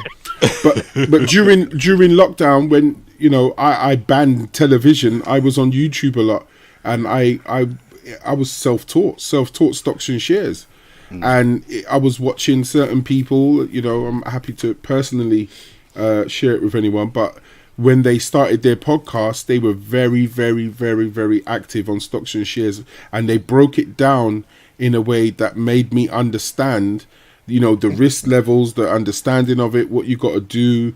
Pound is called dollar cost averaging, but pound cost averaging. So if you're not interested or you're not that risk averse or whatever, you just find one company and just slowly put the same amount of money in every month. And leave it. Just leave it. Just chill. Because if I was to pull it up now, back in 2008 or 9, when Apple and everything started to blow, if you would have put £1,000 into them then, you would have, what did they say? It was something like 100 and something £1,000 now. Now. Do you get what I'm saying? Within the 10 years. Or just under 100, maybe about 80 grand now, because you would have put the same amount of money in, and the word that Dave used earlier, compound interest, you could keep flipping your profits for the year and just keep going, plus the money that you're putting on, you would have flipped big money. And sometimes I think that's safer. So some people go for petrol, oil, some people go to, different type of companies and so forth. And I think that is a safe investment because, as you said, leaving your money in an ISA for a year and getting 2% is dead. Whereas we know that Apple is selling millions of phones and millions of headphones and millions of chargers. So they're making profits every month, Yeah, man. day in, day out. I'm gonna make some investments in Nokia. See how that gets on. Just put some shares in BlackBerry. You know, yeah. Oh, yo, Nokia run things. Oh, you know. But don't get it twisted. I think there's Nokia technology that most phones can't do without. There's some form of capacitor or something, whatever. That's why they're still floating Flux around. capacitor. I was going to say that. The flux. That's some. What's his name? Back in the day. Future. Yeah. But yeah, there's little things like even that, and even cobalt, the thing that's in batteries that Mr. Tesla and all them man they can't do without, and all them things that make charging batteries. Some people are smart. They go for the mines. Put money into the mine that's mining the thing. You're laughing for 5 years. Yeah, there's different approaches to it. So there's people who do sort of fundamental trading and people who do technical trading. So fundamentals is to do with the actual strength of the company, their numbers and what they do as a product. And technical is more the sort of market trends, what's happening. You know, so for instance, gold has gone on a streak recently. Since the war started, it's just gone up and up and up and up and up and up. And so it's a reaction to what's going on in the world. But there's some other companies where they're going up, other companies are just tanking, and vice versa. So it's a bit of a minefield for some. But if you choose really good companies, and some people say just buy what you actually use on a day-to-day basis. So if you buy Adidas or Adidas, you know, you buy some stocks in that. If you wear Nike, you buy some stocks in Nike. If you use Apple, buy some Apple. Yes. Let the companies kind of pay you.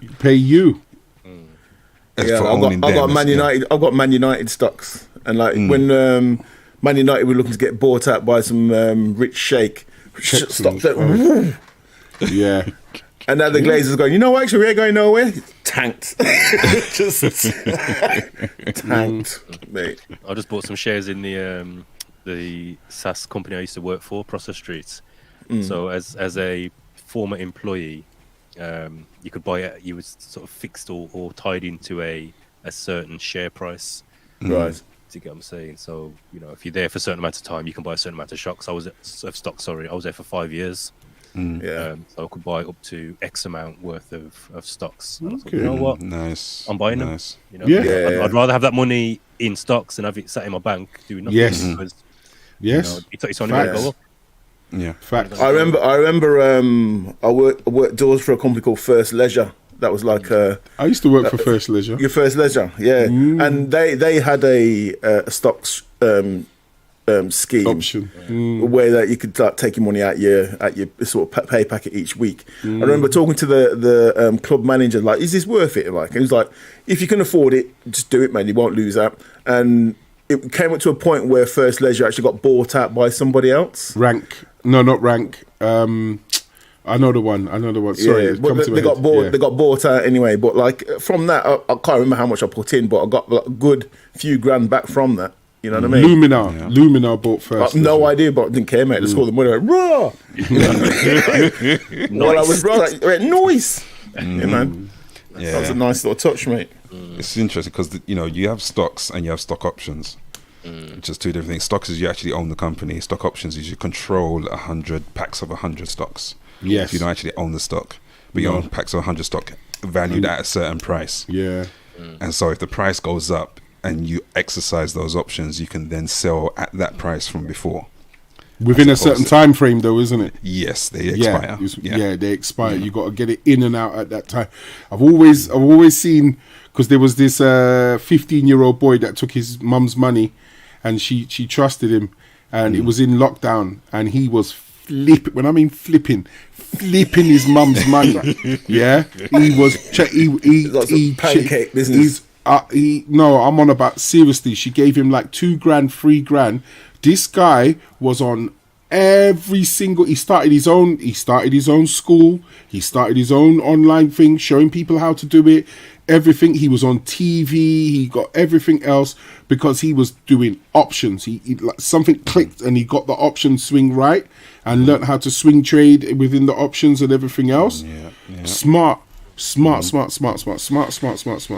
now on the run for Is that No, he's not. He's doing well. He's put his money into like his health and his sports and his personal trainer, boxing, and I mean his mum's happy. He's moved her out the house. They got a new house. He's done well. He's done well. Self-taught. Self-taught. I know it. No, sorry, go on. No, go on. I was just saying, I know a dude who bought Bitcoin right at the beginning. He spent like about 5 or 10 bags on Bitcoin right at the beginning. Don't. I bet you don't know no more. Don't. Don't upset me. All I see him now is posting things on Facebook. Like he's living in Thailand now. Got a mansion, mate. He's laughing. Fair play to him, man. There's actually a film out at the moment called Dumb Money. Dumb Money, is it out? Yeah, it's out. Yeah. I want to see it. Yeah, Yes, interesting yes. watch. Very interesting watch. It just covers the story which happened with AMC. GameStop. Sorry, yeah. Yeah, GameStop. Before Yeah. AMC happened, it was GameStop. Yeah. Yeah. And the dude, freaking low value. Yes. Was it deep F in value? That was his name. Really interesting story on how just the whole thing with the pandemic and everything affected things, and how the hedge funds were controlling certain things, Yes, doing they certain were things. bullying. They were bullying certain products. And it's nice that more people are more aware of these stocks and shares and taking advantage of them, especially if they're doing it within an ISA where it's meant to be tax free for now, unless some is coming for the 6%.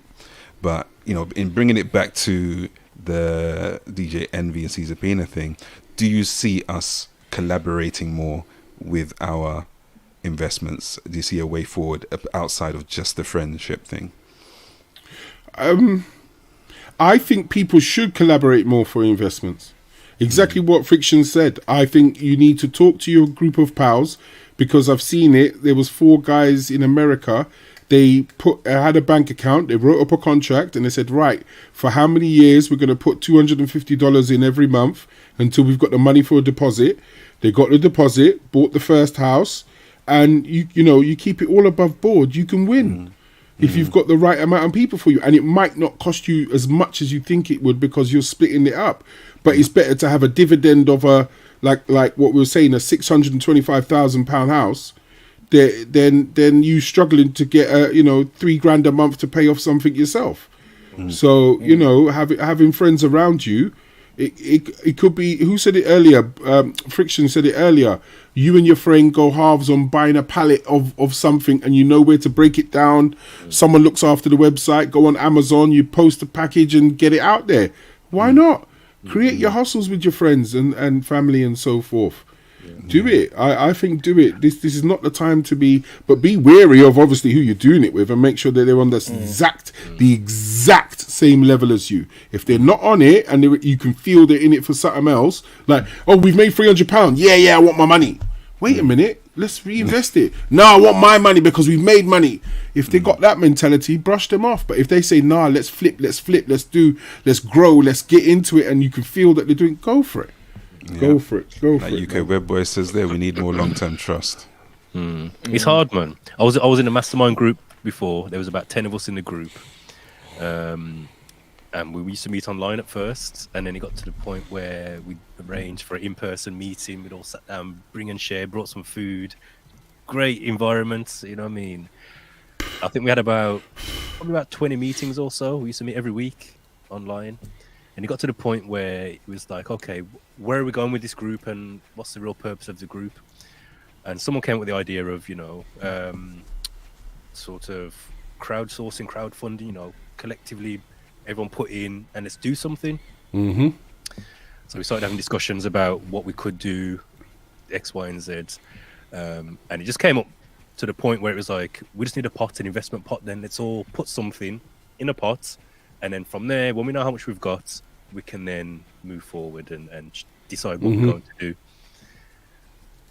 We had about 2 more meetings after that, and the whole group just fell apart. No one was willing to put their hand in their pocket and say, we was having discussions about, okay, so what's the amount? Some said £1,000, some said you know, more comfortable with 500. Someone's like, well, I'm not really comfortable with that. We couldn't even agree on an amount.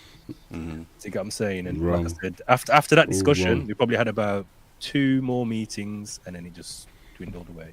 Always the way. Never met again. Always the way. Yeah, it was sad, man.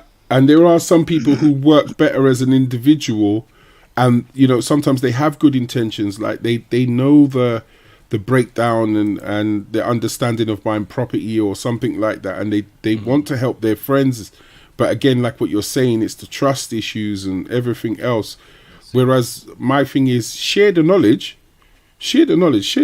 and those that can will. Yeah. That's it. But then when the person with the knowledge doesn't want to, or feels that they should be owed some form of fee for doing this, that, it's not a community thing. You're not part of the village, and it don't work like that. And business is business. That's why I say everything should have a contract or an agreement. Don't get that bit twisted. That bit is standard. Yeah, friend or no friend, there's a contract. Yeah, love you and all that. But we're going to write our names down saying, I agree that we're going to put 250 in or whatever for this amount of time, and put your own clauses in your agreement. Sign it. Get it done. And move on. It's hey. crazy, man. Yeah, we put the money together and start buying hair. Exactly. Buy hair. Buy something. Grease. Curl activator. Yeah.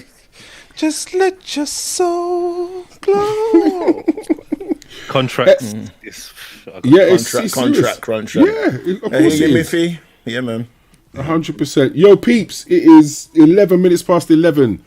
Yes, We've got to indeed. say thank you. We've had another episode and it has been brilliant. What do you think, lads? I enjoyed this one. Yeah, man. It's been nice, man. It's been interesting, mum. Enjoyable, You know what I mean? enjoyable. Let us know what you lot think about that. Us just talking about things that are happening in the news. It could be another episode that we're going to have to bring in, maybe monthly or something. That would be good. You know what I mean? I think that would be good, man. It would be good. But And I don't again, know. if you have something that you want us to talk about, you can always email us, reachalttv@gmail.com. Reachalttv@gmail.com. We also like to salute Grown Folks Grooves, salute to DJ Diesel, and also to DJ Croc. Sorry, Mr. Diesel and DJ Croc. Hopefully they'll join us again next week. Gentlemen, are we streaming this week? Yes. I might do, yeah. End of the month. Yeah. Yeah. The Halloween thing. Might pop up.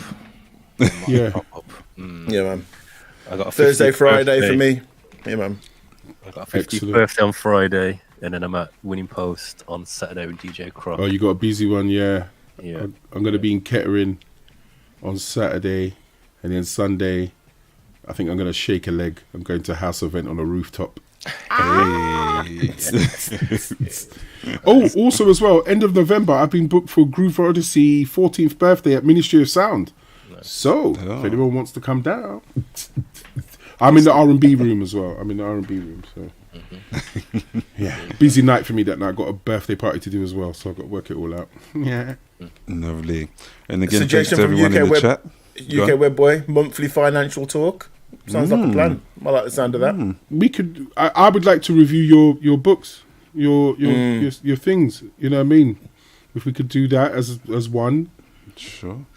More financial talk, lads. Sammy Brock. Everyone bring their bills. But you know what? Better red letter. But you know what? No, UK Web Boy, that's a shout. Maybe that's our angle. Just taking it from a real standpoint of what you can do to save money, whatever we can find, and bring it back. And say, hey, this might work for some people, this might not. There's nothing wrong with it. Yeah, man. Be like the Black Martin Lewis. You know what I mean? Because I also have a 12-step program that people can go through on one of my sites. And the first step is how to play the lottery for free. The lottery. See, this is why we need to go. We need to review. There he is. This guy here, yeah. We need to review his stuff, man. He's got some gems. But we'll talk. Let's say goodbye. 5:15. Nice. Yes. Salute to everyone who joined us on Facebook and Thank YouTube you, everyone. as well. Thank you, Mitchie. Don't forget to subscribe, and we'll see you again next week, Monday, 9 p.m. here on the Real Soundcheck podcast. And hit that petition up. Let's get the education for the youth them. Bye. Someone pushed the button. Like,